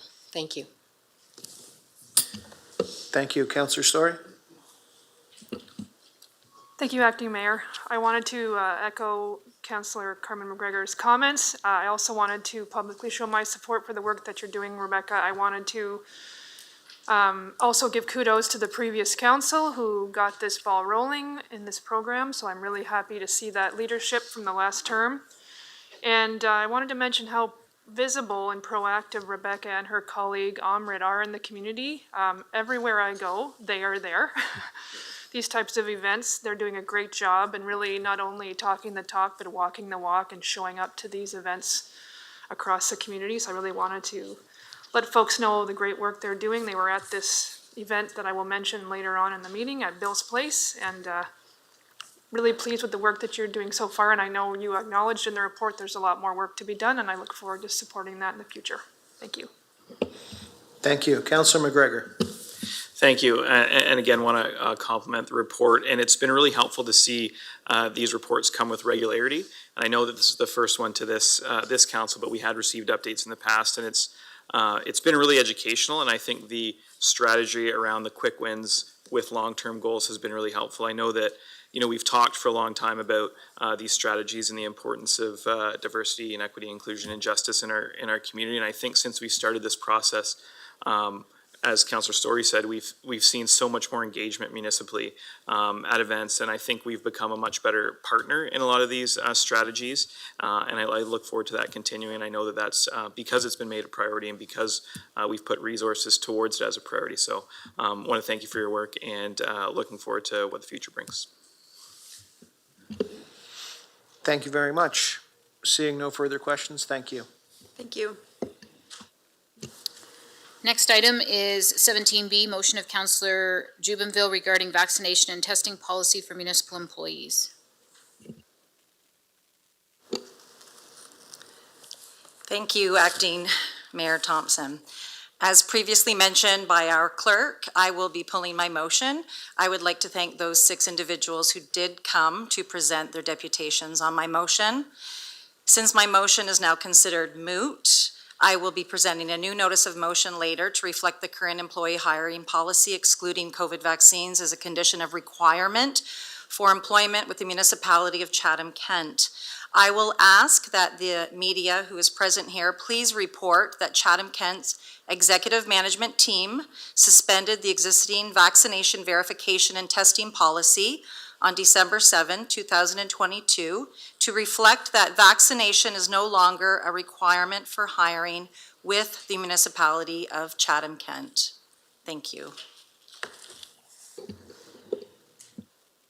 Thank you. Okay, moving on to the next item under Community Development, 18B, Community Improvement Plan CIP Review Project. Thank you. I believe Councillor Story, you had some questions or comments? Thank you, Acting Mayor Thompson. I was hoping perhaps Bruce or Gabriel, whoever makes sense. I really appreciated this report. There's a lot of detail in it for a new councillor like myself to really get up to speed. So thank you, Gabriel, for that detailed work. I really appreciated reading that. I see that you will be coming back closer to the end of next year with some more information, but I'm hoping that perhaps tonight you could provide a quick high-level summary. Primarily, I was curious to know if there have been any applicants, if that is the correct term in this context, for the number 5 CIP component that you referenced in your report, the residential conversion and affordable housing grant. Is there any way to know at this time if there has been any uptake on that program? And if so, even a rough estimate of what that looks like in terms of numbers? Are you able to provide that right now? Thank you for the question. Through the acting mayor and to the councillor. We're currently in the data compiling phase, so we're in the initial stages of gathering that information. But I did look into that component of the program to provide you with a bit of information tonight. So the residential conversion and affordable housing grant program has 3 components. Total uptake has been about 103 units that have been constructed and have benefited from a grant from those from that particular component of the program. Great, I'm happy to hear that. Thank you for that. My second question is about Bill 23. I know this bill could have substantial impacts across the board in our municipal operations, but I know on the CIP certainly could affect that as well. Could you or perhaps Mr. McAllister comment on any of the components that in this report that are being impacted at this time? I know we're still processing that, but is there anything you can share at this time about how that's going to impact this program? Sure. Obviously, as part of this review, the timing can be better for reviewing it in the context. Obviously, these Bill 23 changes, some obviously have been given royal assent, others are still in the comment period, and others are, actually the comment period just closed on Friday for a number of others, and then there's a few others that are left till the end of the year. So right now, from the CIP perspective, when you look at the programs, it would probably be in relation to our development charges bylaw, which was just approved by council in August that we're, I'm currently reviewing as well. Obviously, there's a number of changes to the Development Charges Act. One being that you now have a phasing in approach to development charges. It's a 20% reduction for the first year, and then it goes to 15 10-5, full implementation by the 5th year. There's a number of exemptions that were included in there, including what is defined as affordable housing, what's still to be defined as attainable housing, but it's in the legislation and, you know, subject to further regulation, not-for-profit housing.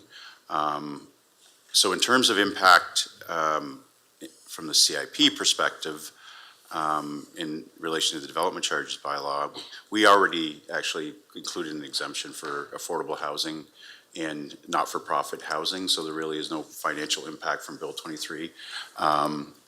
In terms of, we also have an exemption for apartment units over 50 dwelling units. That's market. A 50% reduction in the DC bylaw that actually more than exceeds Bill 23's phase-in as well. So I guess the other pieces are obviously some of the Planning Act changes. I don't know that it had changed too much on how we approach the CIP portion of it. Obviously, we're still, we'll be looking at the general intensification aspect of the Planning Act changes, right? So for everybody's benefit, you've probably heard lots about allowing 3 units as of right in residential zone properties. That's essentially what the legislation says. And maybe for clarity, I think the councilor asked this before, what that really means is if I have an existing single detached dwelling, we'll start with the simplest example, I can add up to 2 apartment units to that, to my home, or additional dwelling units as of right. I don't need any minor variances, zoning changes, or I could add 1 in the house and 1 in what they call an ancillary building for a total of 3. Now, if I'm doing a new build, I can do essentially the same thing, and that could apply to a single, like a semi-detached building, obviously side-by-side attached down a common party wall. I could do the same. I could add 1 in my basement. I could add another in the back, or I could add 1 out back. Same with a townhouse unit. So that's really what that exemption means. We already provide for secondary units in our zoning bylaw, but we didn't actually include the 3rd one in there. So that happens as of right. So that is a change that we currently don't have. So I guess I'll stop there unless there's any other pieces that you need clarification on. No, that's very helpful. Thank you very much. Thank you. Seeing no other questions? Okay, moving on to item 19A, 2767456 Ontario Inc. Lease Agreement, Churchill Park Road, Community of Chatham. And this is under the Chief Administrative Office. Thank you. Councilor McGrail, would you move it? I will, and then I have a question. You need a seconder. Councilor McGregor, Brock McGregor. Go ahead, Councilor McGrail. Thank you, Acting Mayor Thompson. So my question is very simple. When I looked at this and the $1,500 plus tax per year, is that fair market value? As in going rent? Because I feel it's a little light. Thank you, Mr. Acting Chair. Thank you, Councillor, for the question. Yeah, so we debated this ourselves. So we took a couple of approaches. So they actually approached us with a lower dollar value, but anticipating this question and the importance of making sure that we get fair market value for properties that we're renting out, we went to our real estate agent that the municipality used and asked them for an assessment of value. Essentially, they gave us a statement of opinion, what they believed this property was worth. Because of its proximity, it would be landlocked, it's right beside a train track. They actually didn't give a particularly high level of value on it. And then so we essentially applied like 7.5% return on that money in order to come up with this. So we kind of went 1.5 times what they were offering us, the people who were planning to lease it.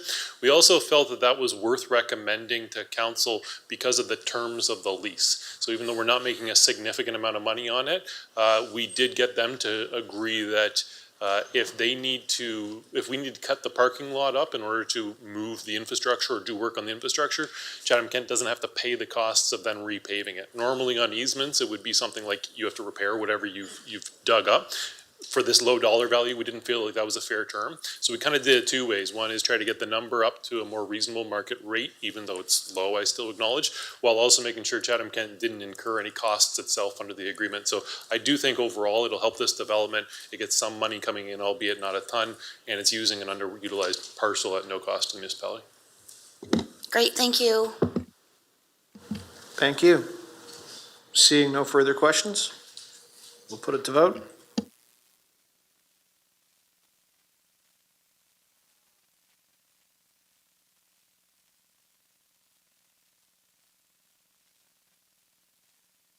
All votes are in, motion passes 15-0. 19B, 2023 municipal insurance renewal.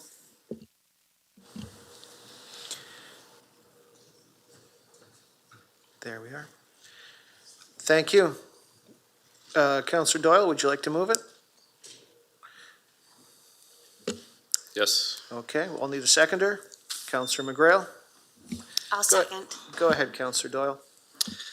Thank you, Acting Mayor Thompson. So just had some questions with this one. So with regards to, I believe our renewal is up December 31st of this year. Just wondering why, when that's only a couple weeks away, that we wait so late to talk to council about this. Just wondering why we aren't talking about this like 60 days out or something like that. That'd be, I guess I have three questions. We can answer one at a time if you want. I appreciate that. I do pride myself on having a decent memory, but not always the best. So thank you, Mr. Acting Chair. And again, I should actually inform the viewers who I am. I'm Dave Taylor, Director of Legal Services. So just wanted to also acknowledge that Dave Reikley, who's our insurance broker under an RFP, is with me as well. Thank you for the question, Councillor. We hate the idea that we're coming here this late in the year, and it happens every single year. Mr. Reikley and myself are essentially beating down the door of our insurance company, trying to get them to give us concrete numbers come 4 months ago kind of thing. And we actually had numbers coming in to get this report actually laid on the agenda and actually to have a number to put in front of council. Essentially because they have to do reinsuring of going to other insurance companies, which you would well know in your industry, and municipalities are a particularly difficult group kind of because of the nature of our risks. They're always saying they're having a hard time getting those reinsurance numbers that then has to go through their actuarials in order to get us a quote. So unfortunately, it is a situation where we're almost always in the second to last meeting or the last meeting coming with numbers. I don't like it any better than you do, and try to push it every year to try to get numbers earlier. Okay, thank you very much. The next question.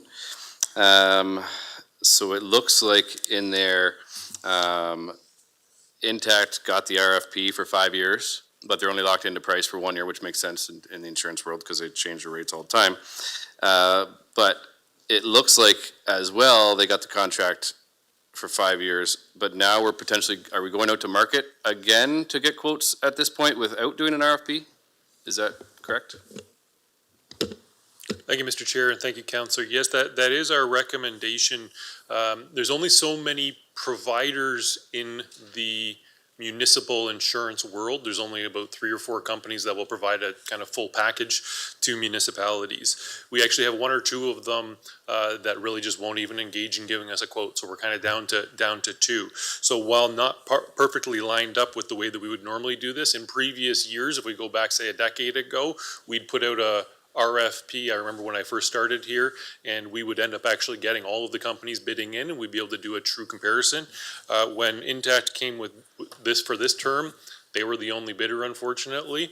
And so we are actually we've asked, as indicated in the report, for a 3-month pro rata policy amount. So we've got the policy for the full year, but also an ability to cancel after 3 months. And we're going to engage with one of the companies. We actually have some partial bids in from them now in order to try to find an alternative provider. All of that, of course, would have to come back to council, and it would be a balance as against this policy under an RFP. But we felt that was due diligence that needed to be done this year. Really, just engage with anybody that could get us a total package and hopefully come in at a lower number.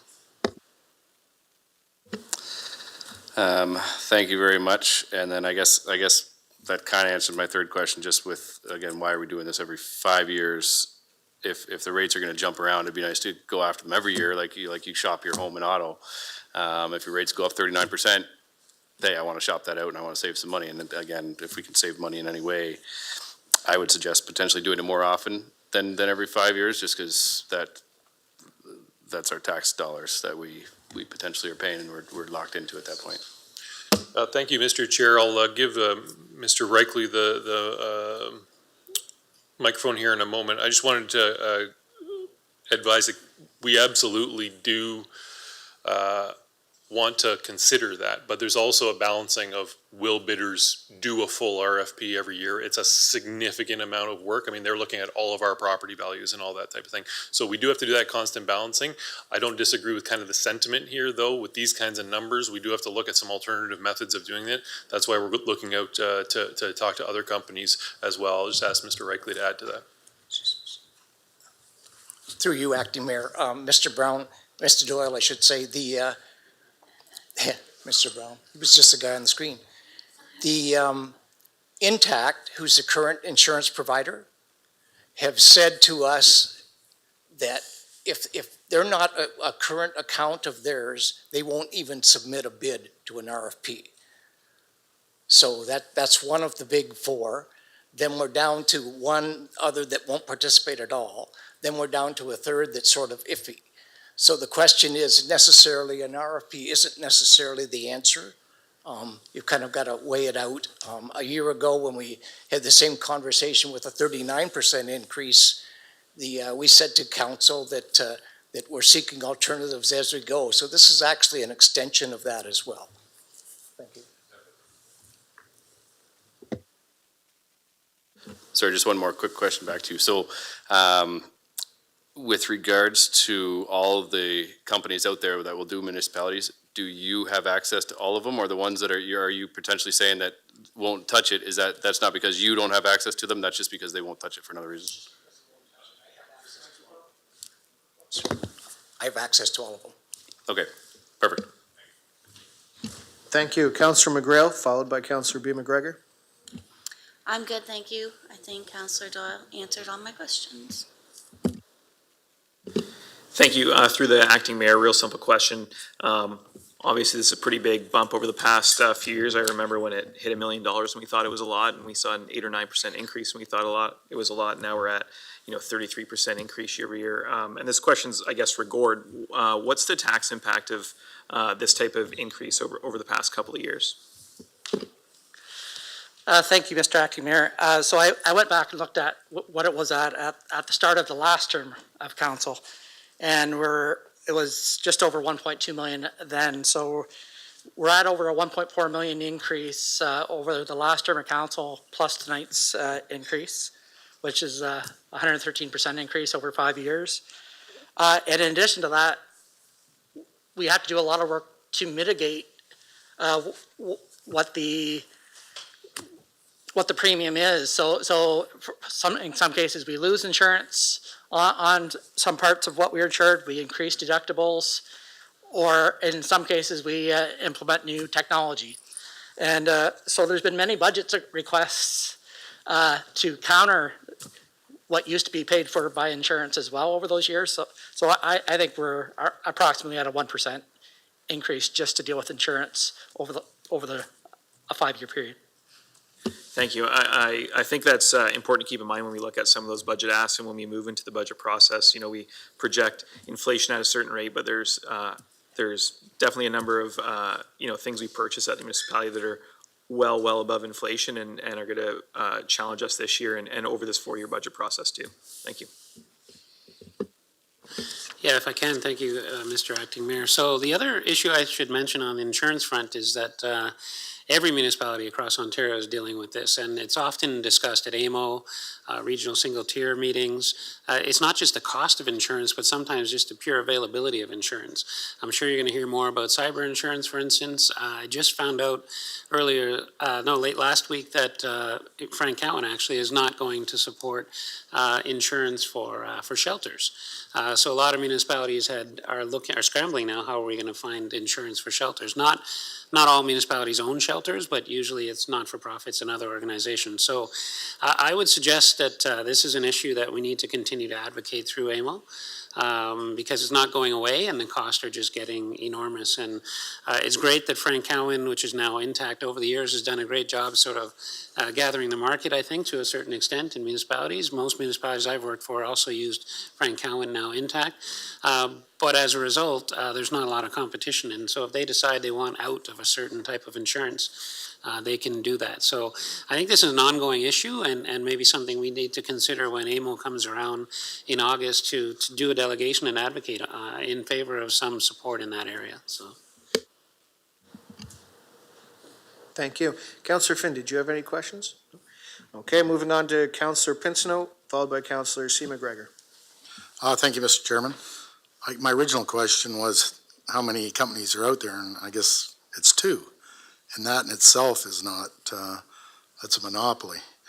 Past 6 years, we've gone from $1 million a year to 2.6 million a year. That's crazy. We're insurance broke now. It's a reality, and I don't know how you actually get it down. Like we're having claims throughout the year, and insurance is just a loan. It's you use it, they get it back. But I don't know, but we seriously need to look at least this other company and see if there's something we can do. This is getting out of hand. That many millions of dollars. Thank you. Thank you. Councillor C. McGregor?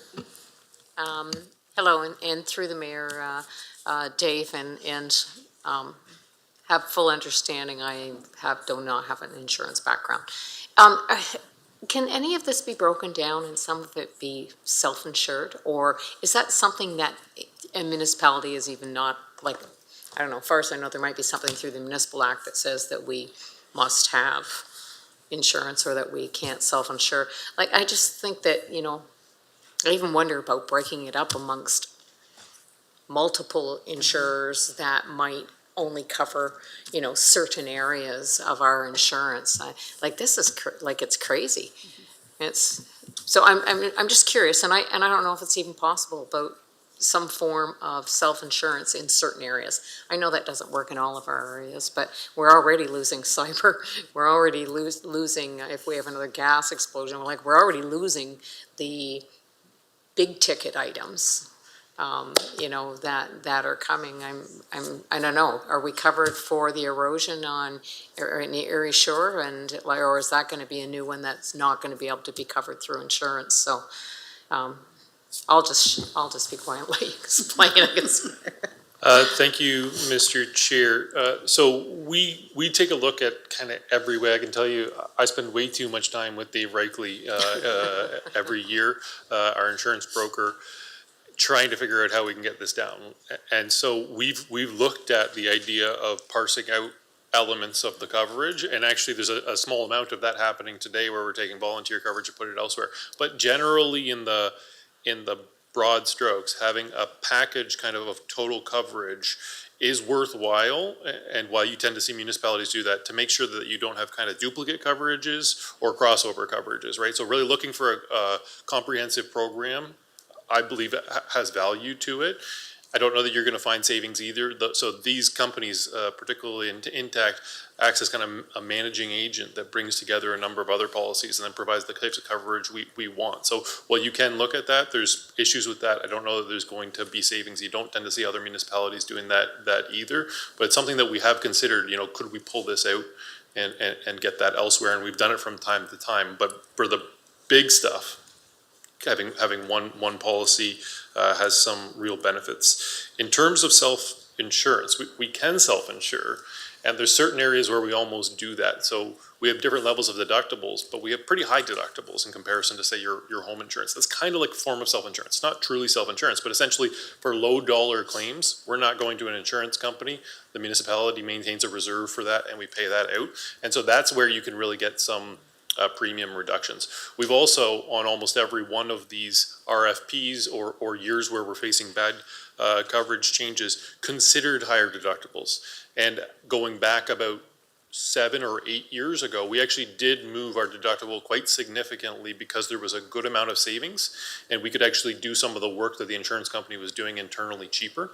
However, since then, We've asked for that a number of times, and essentially the increase of the deductible, so taking on more of the insurance risk yourself, really didn't produce a significant amount of savings. If you think about it, most claims are going to fall into those lower levels, and so how much of a savings they'll give you, the insurance company will give you for that next level of deductible increase is not normally that significant when you think about, oh, if I just have one claim essentially in that area, I've now lost all of my savings. So we constantly do an assessment normally with Gord's team in terms of what's the right level, and we do ask for that regularly.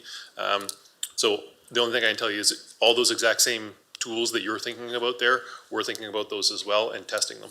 I figured as much. It just seems, what are some examples of the big ticket items that are going to be left in there once, cyber, like some of these others are, do we have flood coverage? Because I would be surprised if we have that, considering we live in the flood capital of Canada.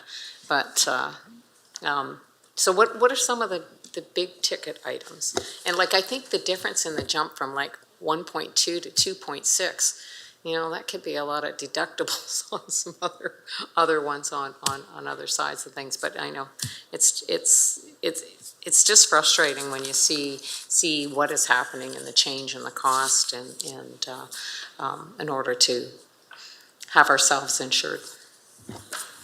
Thank you, Mr. Acting Chair, and certainly I agree with that same frustration, Councillor. I hate to be here again, being the bearer of bad news on this. To your question of where are the big costs, so you think about the amount of fleet vehicles we have out there, we have a tremendous amount of vehicles, right? And so that's an associated company. You have your liability policy, and that has a broad stroke, so that's just the fact that we own sidewalks and roads and parks and all the kinds of things where people can fall.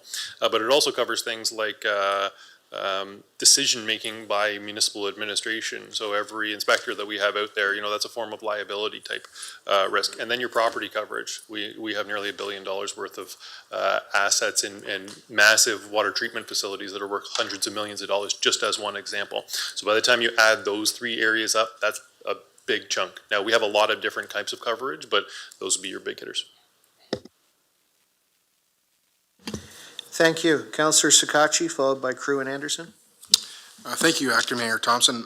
Mr. Dubin actually kind of collected most of my thoughts, and I was going to ask the same questions as Councillor McGregor. Just, I guess, my one quick point would be, though, when it comes to the approaching AMO and those conversations, and maybe it's more to the insurance expert, but really in my day-to-day operations too, we're seeing, the types of facility that I work at, basically the scope of people covering, municipalities and facilities like that are really being narrowed down. So would part of the advocation be to the upper levels of government to almost try to distance from the monopoly that's transpiring, because we're seeing all these smaller companies being purchased by large individual companies, which then basically, there's no longer a saturated market, and we're going to start seeing sole sources and sole bids coming back, and that's obviously going to limit our the bids, right? So is there the kind of conversation that's happening, or is it just more so from a funding standpoint, I guess, maybe to Mr. Dubin? Thank you. Through you, Acting Mayor. So I haven't heard that discussion in terms of, how many people are in the field. The discussion has been more around enhancing the self-insuring. So LAS, for instance, local area services, I think they have provided certain services to municipalities. I know there's been some discussion about whether or not they can broaden their mandate. So essentially it'd be municipalities insuring themselves, but on a collective basis. So, but I haven't heard the conversation, and maybe Gord or Dave have, in terms of the insurance market itself and whether or not more competition is something that the province might want to get involved in. I don't disagree with you, but I haven't heard that at the table yet. And then just my last question to you: does our size of our municipality and our road network also contribute to these costs, or is it just because of the facts our fleet? I know we have a very large long-term care facility, which I'm guessing is probably a large reasoning for the cost increase. But does our road network, each individual municipality, is it assessed based on their road network too, or is it just about the tangible kind of assets that you spoke of? Thank you, Councillor. Thank you, Mr. Chair. So all of that's going to factor in. So you think about just the total value of property we own is also going to be reflective of infrastructure under the ground and that type of thing, right? So the bigger we are, the fact that we have more assets than a smaller municipality certainly factors in. The fact that we're a single tier also factors in, right? So we have different types of liability than a county would because we do different services. We essentially do every service a municipality can do, and some of those are very dangerous. So sometimes there are comparisons to a county or a smaller, lower tier or something like that. It's not really an accurate comparison because of the scope of services that we provide. We're including not only everything that you vote on, but everything that the PUC does, police services, all are related to commissions as well, or boards. So it is, that is a factor, mostly in terms of property, and then also just in terms of the scope of what we do. Thanks, and just to sound like a broken record again, once again, no matter how lean we are, no matter how efficient we are, we're talking about another $5-6 million in increases. That's not because of bad decisions or from our staff not being diligent. So I think it's just important to continue to express to the public how big these challenges are and how much they affect our overall operations. Thanks. Thank you. Councillor Crew? Thank you. My question is just a point of clarification for Mr. Dubin's comments. When you said that Gowan was talking about not insuring shelters, just a brief clarification because we all went, what? What type of shelters and Yeah, a good question. I don't have clarification on that. It was just a comment that I heard at a meeting last week, and I want to follow up myself. In fact, I just asked April about it earlier today if she had heard the same thing. And I just use that as an example. It just seems like every week somebody says, you're not being covered anymore. And so it's just going on. And my point was it's going to impact municipalities at different levels. So, and to be clear, that was just Frank Cowan. At least that's who it was attributed to. It doesn't mean that shelters are not going to get insurance from other providers, but that's, Frank Cowan is in the municipal business primarily. And so we'll follow up on that and let you know. But that's just an example of how it's getting harder and harder to find insurance in a number of different areas. Yeah, agreed, totally agreed. It's same house insurance. If you use it, sometimes then you lose it. So you're just held hostage by these, it's nuts. But thank you. We just all went, what kind of shelters? Thank you. Thank you. Councillor Anderson, followed by Councillor Doyle. Thank you, Dr. Mayor. I just want to try to put something into perspective. What percentage of our budget, our total budget, would be typically, this is probably a question for Gord, would we typically spend on insurance, and how is that now changing? And is it comparable to, say, other municipalities or a company that has a lot of liability?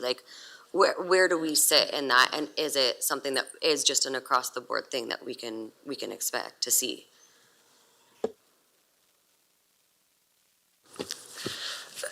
Thank you. So yeah, this is getting to be a sizable amount. It's still under 1% of our entire budget, but it's just one of those things that's been growing really rapidly.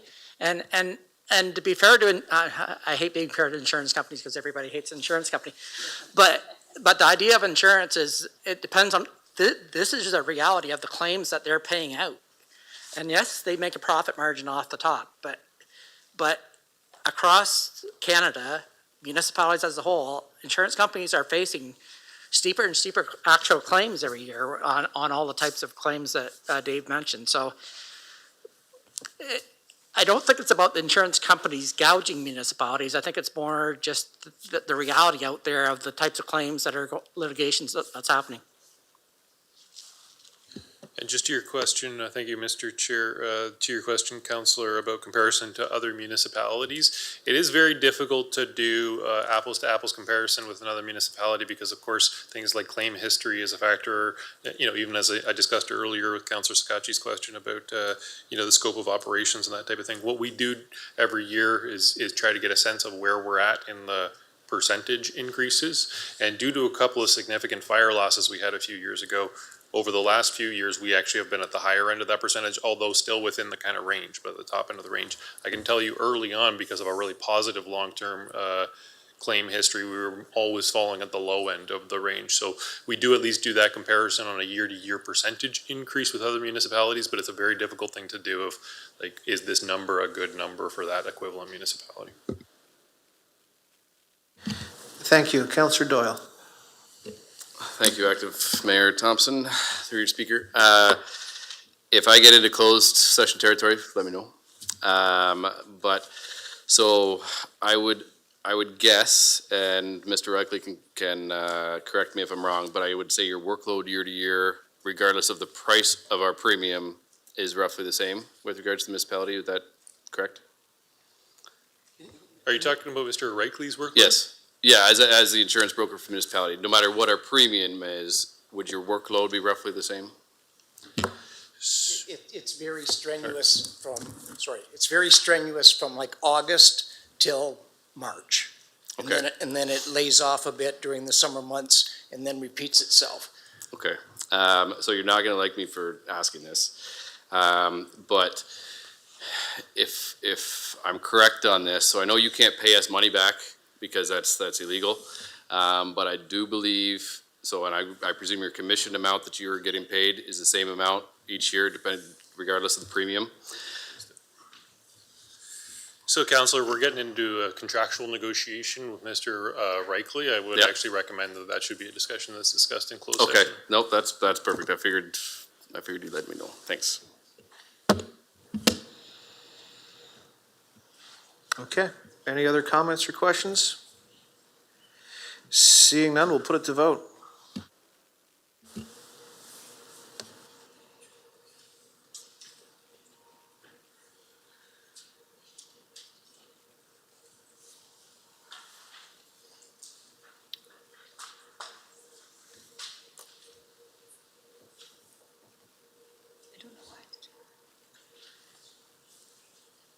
All votes are in, motion passes 15-0.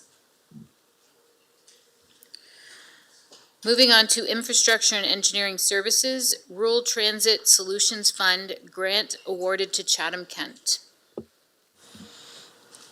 Thank you. Councillor McGregor, did you want to put this on the floor?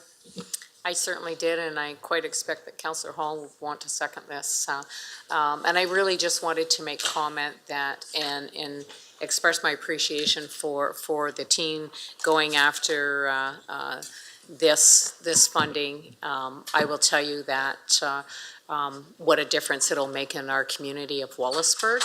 And Aaron and I talk on a regular basis with users of that service in the system. But to have another vehicle coming in with accessibility access to it, and to now have a shelter where most of our residents often have to and have had to stand out in all kinds of inclement weather. So I just wanted to acknowledge the report and thank those that worked hard to garner this funding from the government to have this coming for the services and for those needing this service in Wallaceburg. Thank you. Councillor Hall, did you want to second it? I will happily second that. I figured as much. Any other questions or comments? Councillor Wright? Thank you, Acting Mayor. Anne Marie Milson put this plan together here, and she informed me that tomorrow will be her last day after 32 years, so I'm just got to congratulate her on her retirement. Thank you. Thank you. Seeing no other questions, we'll put it to a vote.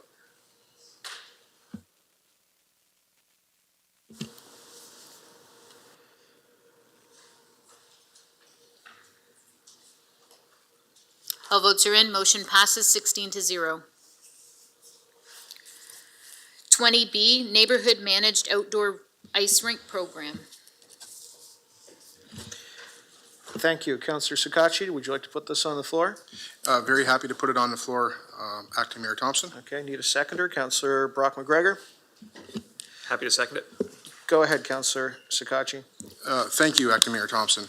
I guess I just wanted to thank Rob and his team for the report. This was a motion that I brought back last year, seeing a lot of the challenges that we had in the municipality when a lot of our restrictions were implemented. Part of the ask was to try to generate something, because we know, as you said, Councillor Thompson, you're presenting an award, that volunteering in our community in Chatham-Kent is something we're very much known for. So not only did I want to accept this, motion for, this report for information purposes, I also want to make a motion as well that administration directs staff to approach and discuss with potential community partners in South Kent, including but not limited to Waste Connections of Canada and the Ridge Landfill Community Trust in the town of Blenheim to discuss funded opportunities. B, identify municipal sites in Blenheim that could be utilized. And C, return to council with a report and recommendations outlining operational costs and further information. And D, if the potential partnerships come to fruition, utilize a project as a pilot program for other communities in CK. If I could get a seconder for that motion, Acting Mayor Thompson. I think Councilor McGregor is moving that. Happy with that, yep. So just to speak on it very briefly, this is something that was one of my envisions when I made asked for this information report, is that we could look in our community for potential partners. And to look at different ways we could add infrastructure and activities for residents utilizing our corporate partners and different volunteer groups in our community. So just to clarify, there's going to be conversations. If there's any types of costs associated with these conversations, it would come back to the council, but it's really just directing administration and giving them the blessing to approach these groups that have already come forward saying that they want to to potentially invest in this partnership and invest in our community. And the reason why it is identified in South Kent and Blenheim is that part of the Landfill Community Trust in the town of Blenheim has to basically, utilize the agreement. So, thanks. Thank you. Just for a little bit of clarification, and it's my fault as acting chair here. Does that mean, just for my information, you're moving 1 and 2? Because you moved 1 first, and then you brought your other motion forward as well, so. Thank you very much for that. The clarification is yes, it is. Thank you. Okay, so it's as well as, not instead of. All right, Councillor Pinsino, followed by Councillor Finn. Thank you, Mr. Chairman. Just curious as to when they figure out locations, are they going to try to target communities such as Thamesville who don't have arenas, which to me would seem more practical? Thank you, Acting Chair and Council. Just to clarify, this is on the motion in front of us. You're referring to how we would select the parks? Yes, and here, the location, it didn't really clarify anything there. Okay, through you, Acting Chair, we resisted the urge of a pre-identification process just because of the variability in the types of skating rinks that could potentially be proposed by volunteer groups. So we haven't ruled out any parks. Essentially, this would be community-driven. They would contact the municipality, and we would reasonably work with this group to say, yes, this location would work, or maybe perhaps this location here. So we're not ruling out any park locations in Chatham-Kent. Okay, so basically, we're setting aside some money and then all that will fall into place. Yes, the recommendation is that we would set aside some money beginning in the 2024 process to essentially expand the framework that we've been working with a couple groups within the Chatham and Mitchells Bay area the last few years.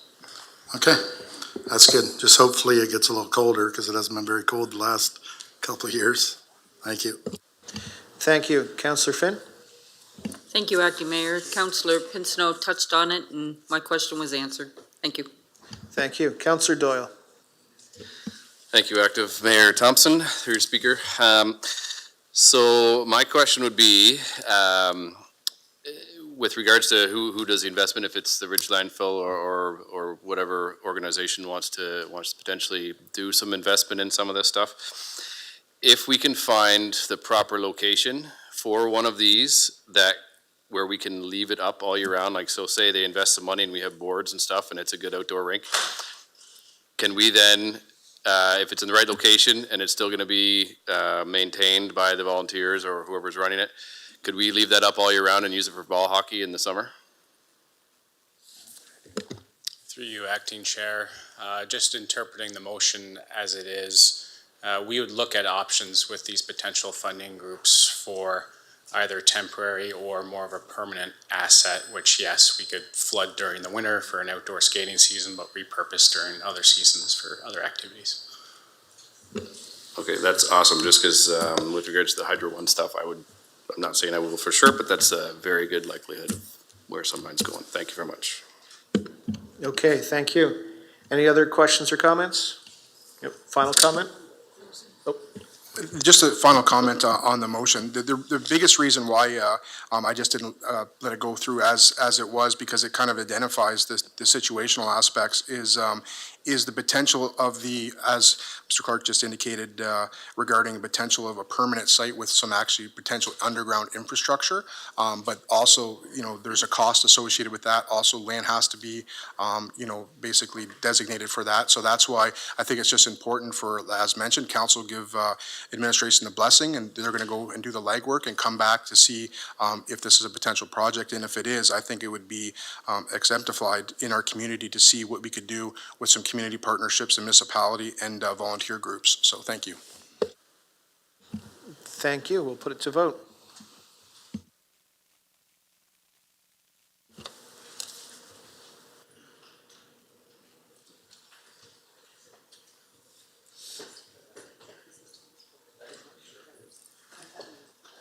All votes are in. Motion passes 16-0. And the last report for Infrastructure and Engineering Services, 20C, 2022 Cemetery Road Improvements Contract Amendment. Thank you. Councillor McGregor, did you want to put this on the floor? Certainly. Do we have a seconder? Councillor Finn? Go ahead, Happy to Councillor second. McGregor. And thank you. And I sent some questions through earlier to Mark and staff, but I do believe Brendan will be answering some of my questions tonight. So I just had a few, and it stems from the same work that was done within our cemetery in Wallaceburg. So I just wanted to know if when the new contracts went out, and I do realize this is a separate and a different contractor, but if there was anything in there to assure that the proper slopes would be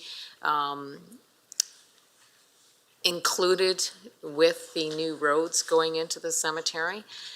We had some fairly steep cutoffs in our cemetery, which kind of made some tripping hazards and probably some lawnmower equipment issues and such. So I'm just wondering if when these contracts went out, if there was anything in there to assure if that was part of the RFP for this process this time around. That'd be my first question. Okay, thank you, Acting Mayor Thompson. So what happened, I think you're referencing the Wallaceburg Cemetery from a couple of years ago. What happened there was we were overlaying asphalt on the existing asphalt, so unfortunately that resulted in some of the slopes or the shoulders being a little steeper than anticipated. So the contractor went back out there and addressed those later on. But in this one, we definitely took some lessons learned from that one and did a little more work ahead of time to make sure that we were not negatively impacting grades out there. So for the Chatham and the Dresden cemeteries, which this contract amendment is looking for additional funds for, were partial depth asphalt repairs. However, once we got out there, we realized that the base asphalt was in worse condition and not as thick as we had originally anticipated. So the decision was made on site to remove the base asphalt, replace the base and the surface asphalt. So that's the reason for the extra cost. We're coming to council tonight for approval. And certainly very understandable. Also, I'm just curious, when we're issuing to a company, do we have a process in place that how we deal with the company when they contract out to a different company? Because I think that's what happened in the Wallaceburg situation, was we put out an RFP, we had a contractor, they didn't get the work done, so they subcontracted out to somebody else. So it was probably somewhat inferior work as to what the actual company that we hired to do the job to do. So do we have anything in our RFPs that they have to consult us, or that prevents that from happening moving forward? Thank you, Acting Mayor. So typically when we put out tenders, the projects have, different items in them, and a general contractor will typically carry various subcontractors to complete different work. So for example, for a typical cemetery road, you might get a general contractor that will come in, do the removals and and then have a separate contractor come in, do the asphalt, and then they'll do kind of the the boulevard restoration and the restoration areas, but then they'll have another subcontractor, come in and do the seeding. So I don't, when they submit the bids, they do submit the subcontractors that they plan on carrying. However, we really only have an agreement and a contract with the general contractor. So there's not.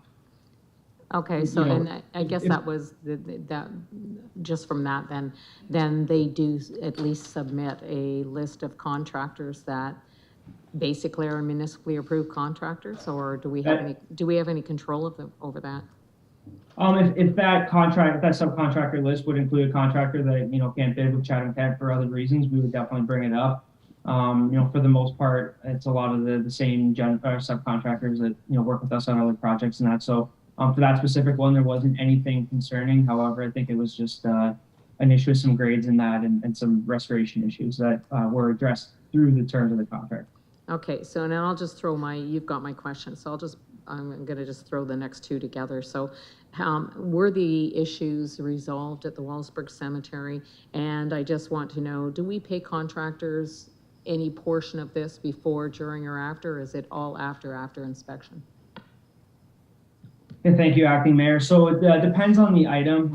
Typically for our contracts that last multiple months, we'll issue a payment at the end of each month for work that was completed in that month. Depending on the size of the job, sometimes we might just wait till the end if it's a 6 or an 8 week. It just makes it easier just to do it all in one payment.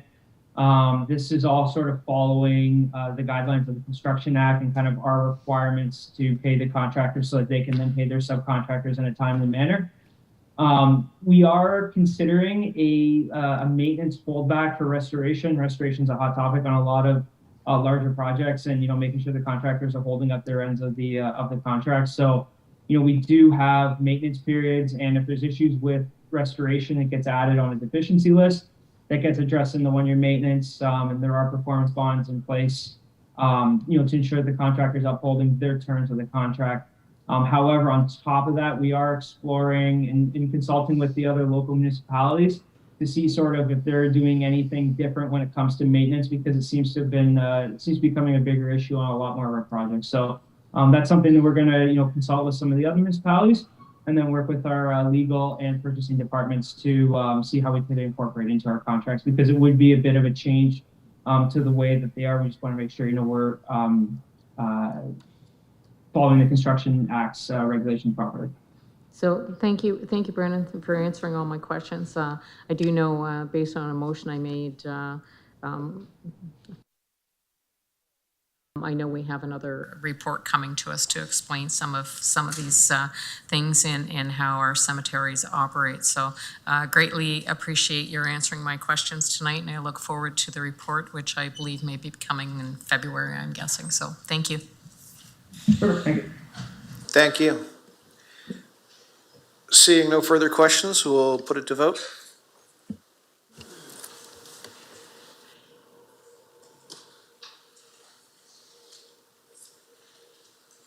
All votes are in. Motion passes 16-0.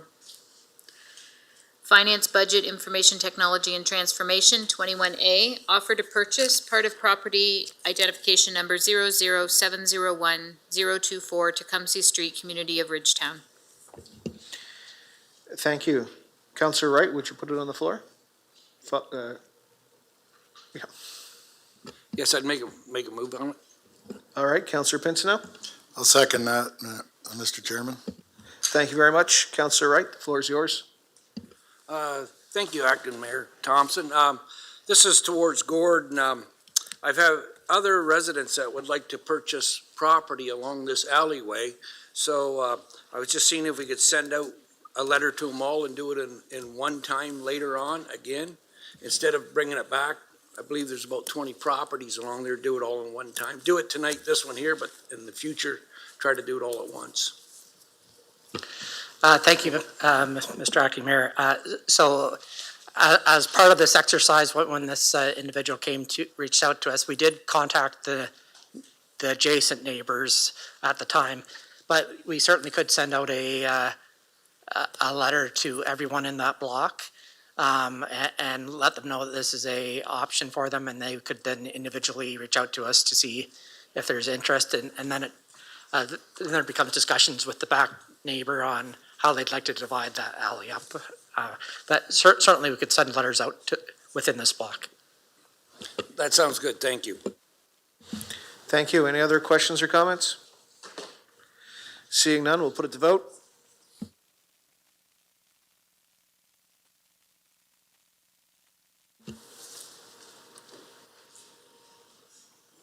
All votes are in, motion passes 16-0. And the final report, External Auditor 2022 to 2026. Thank you. Councillor McGrail, did you want to put this on the floor? Yes, please. All right, I'll need a seconder. Councillor McGregor. Go ahead, Councillor McGrail. Thank you. Acting Mayor Thompson. Real quick, Gord, who are the local boards that are mentioned in this report, please? Thank you, Mr. Acting Chair.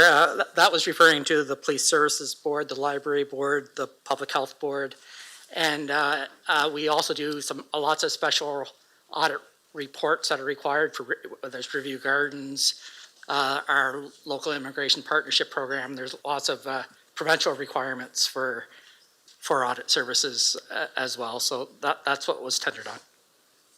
Great. I was just clarifying that because of the BIAs and them, and I didn't know if that situation was still going forward, that they had to bring in their own auditors. So that is still the case. So thank you. That process is still ongoing, and there'll be, once they appoint their auditors themselves, there'll be an information report coming to council to notify you of who they chose as their auditors. Thank you. Seeing no further questions, we'll put it to vote.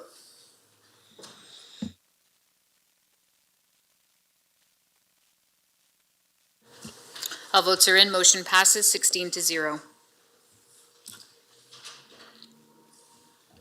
We'll move on to notices of motion. I believe we have one by Councillor Jubenville.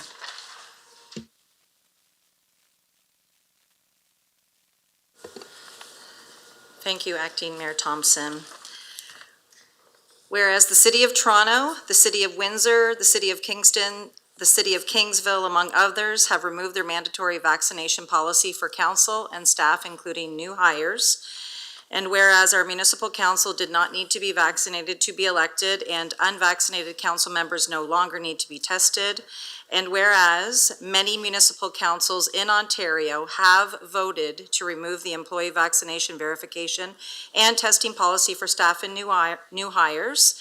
And whereas the Chatham-Kent Executive Management Team decided to suspend the last portion of our employee vaccination verification and testing policy on December 7, 2022 to align with Chatham-Kent-Council's decision to suspend the vaccination verification and testing policy for council, committee, and board members. Therefore, let it be resolved that any further vaccination employment policies be decided upon collaboratively between Chatham-Kent-Council and the Chatham-Kent Executive Management Team through consultation and majority agreement through dialogue and council votes. Thank you. Thank you. Move on to closed session reports.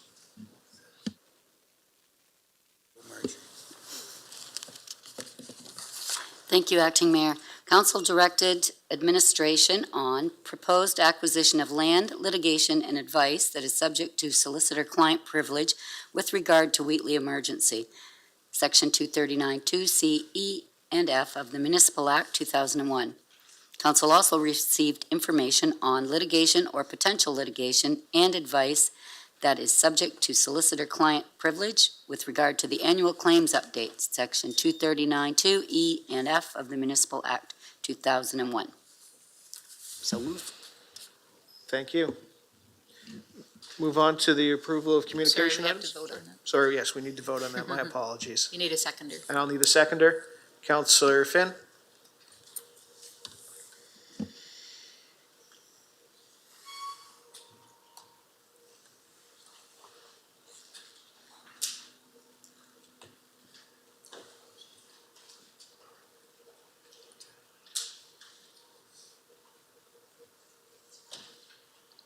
Councillor Finn?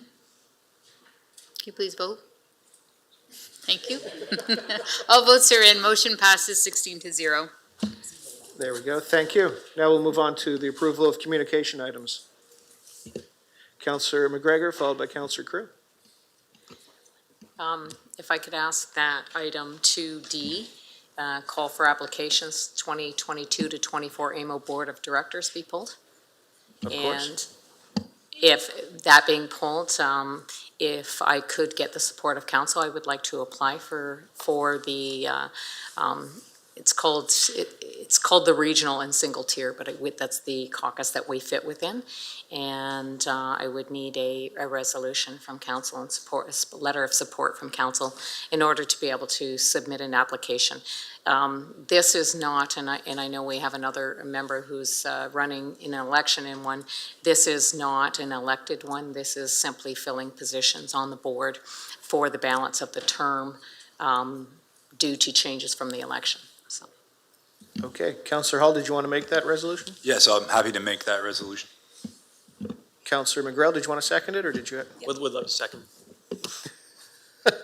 We're all rushing to support Councillor McGregor. I love it.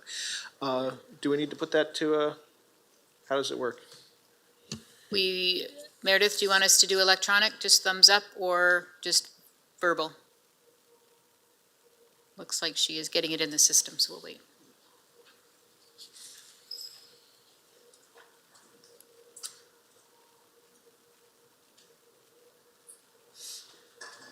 There we go. The motion is on the screen, and if everybody could vote.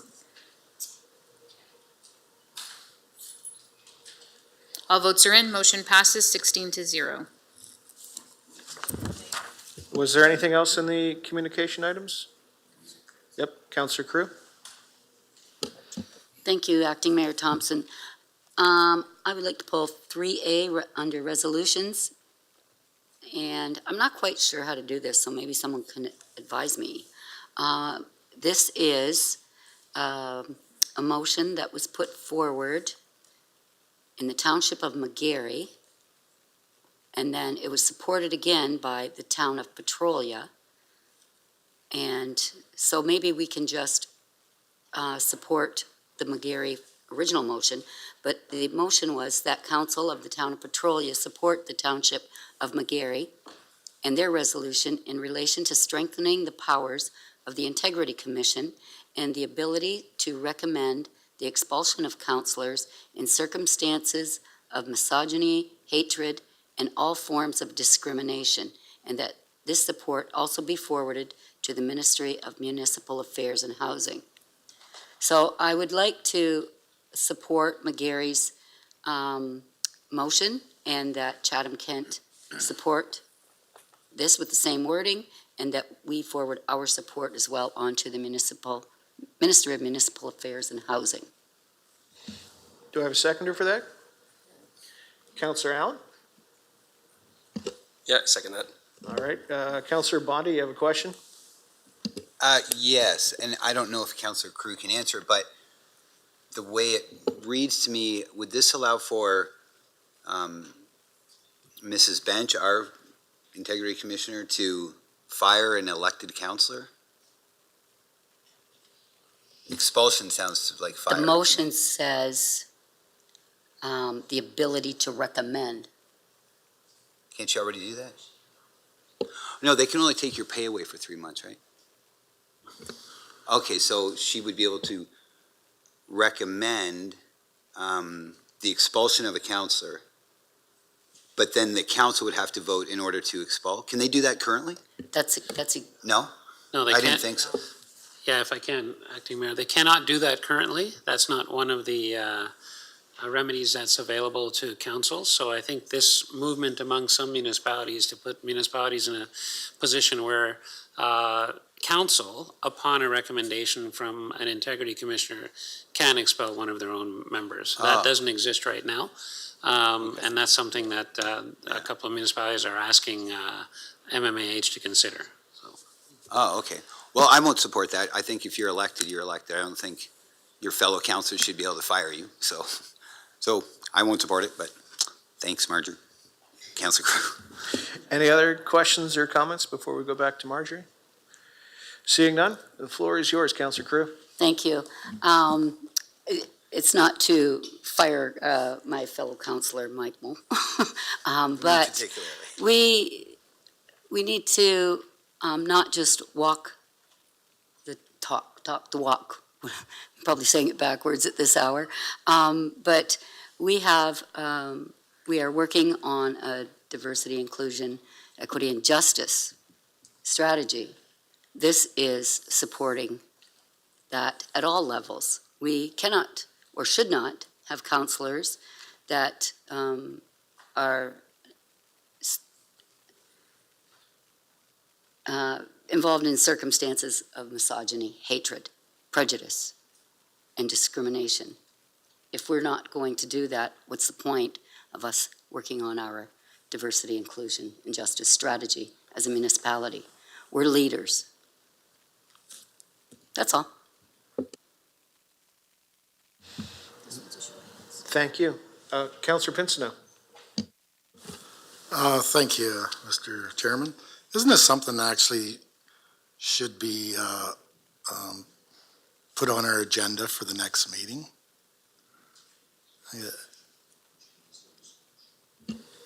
So we can do that. It is a notice, like it's in the communication package, so it is on the agenda. We usually handle those that Okay, way when but it's a resolution. we're voting for, But we can definitely take Councillor Cruz as a notice of motion if she's willing to present that, and then we'll add it on the agenda. I just think that as gives you a further week to debate. digest it. We've had 3 or 4 minutes to digest it here, and anyway.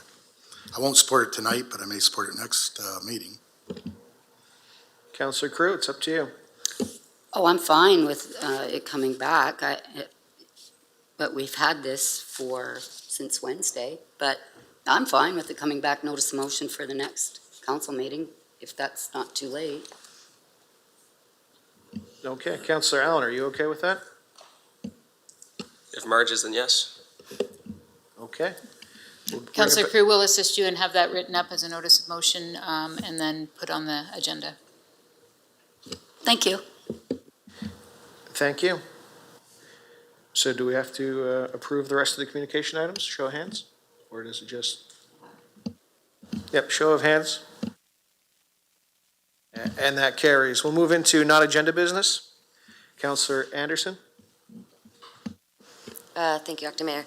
I want to apologize for the quick nature of this, and it's not necessarily in the proper order, but I do have a motion to bring forward that I'd like to be voted on tonight. It's a time-sensitive manner. Should I read this first and then explain? Okay.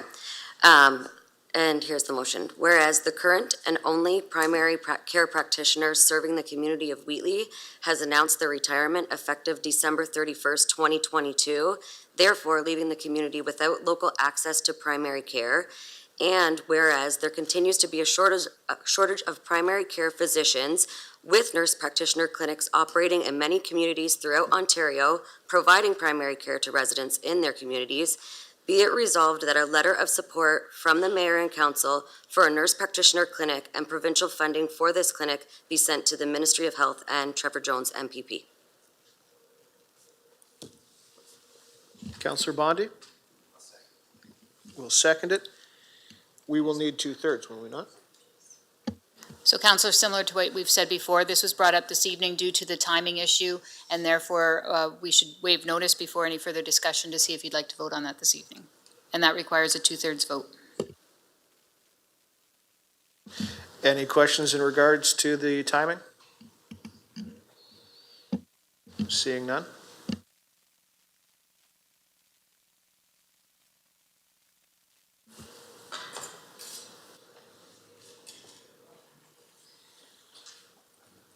All votes are in and motion passes 16-0. Councillor Anderson, was there anything else you wanted to add? Yeah, there is. Thank you. I appreciate this conversation, and I think, it's a really great having the segue from Lori and Mary Lou. Our healthcare system is starting to try and get back to this, health promotion and illness prevention. And I think that having access to primary health care close to home is probably the most important determining factor of someone's outcome of their health. There was an application that was sent to the ministry, and it was actually declined. Since then, there's been talks through MPP's office with April and with Denise Waddick, who's a physician recruitment agent, and we're starting to make a little bit of headway. We're still very, very hopeful that they will approve this budget for this clinic, but having the support from council here and from the municipality would be really, really important for that. And I appreciate your support. Any other questions or comments? Seeing none?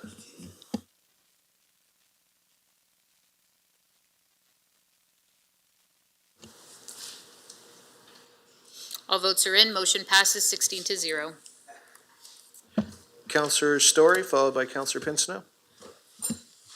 Thank you, Acting Chair. I just wanted to quickly mention that on Saturday, I was honored to bring greetings on behalf of the municipality to the soft opening of Bill's Place, which is a community center founded by the CK Pride Association in downtown Chatham for the LGBTQ Two-Spirit community, friends and allies.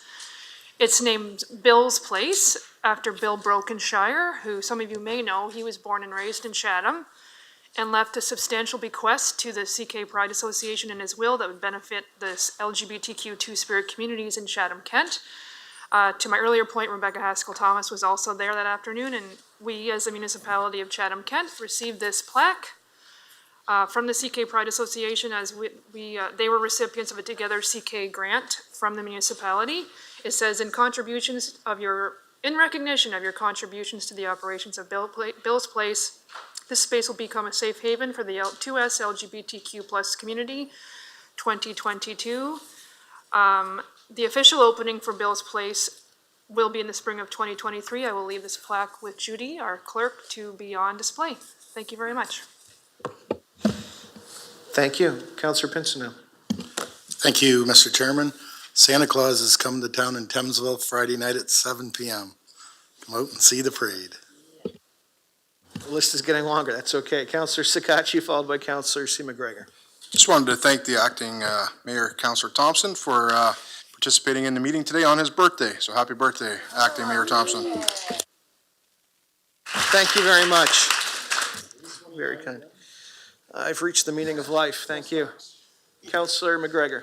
Thank you, and this is actually the last meeting of the year. I just wanted to thank all of our staff for all your hard work, and you've brought us through another tough year, and I'd like to say it's going to be easier next year, but I don't know that. And to all of council, I wish everybody a wonderful holiday season and filled with nothing but joy and love for family and friends.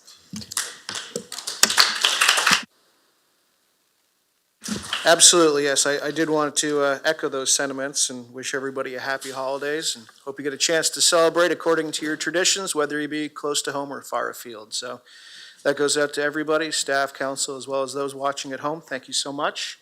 This was a relatively painless meeting, and I guess we'll move on to the reading of the bylaws.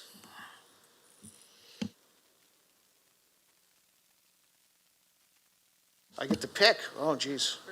First and second, or Councillor Pincinel? Happy to move it. Councillor McGregor?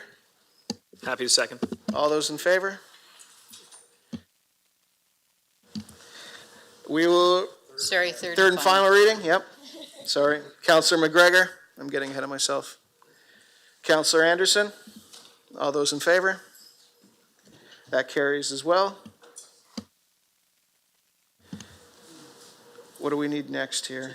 Just over to Councillor Clue for the resolution of council in closed session and adjournment. I move that Chatham-Kent-Council adjourn to its next meeting to be held on Monday, January 16th, 2023, and that Chatham-Kent-Council authorize itself to meet in closed session on that day to discuss any matters permitted by the Municipal Act. I so move. And a seconder, Councillor McGrail. All those in favor? We'll see you in the new year, everybody. Thank you.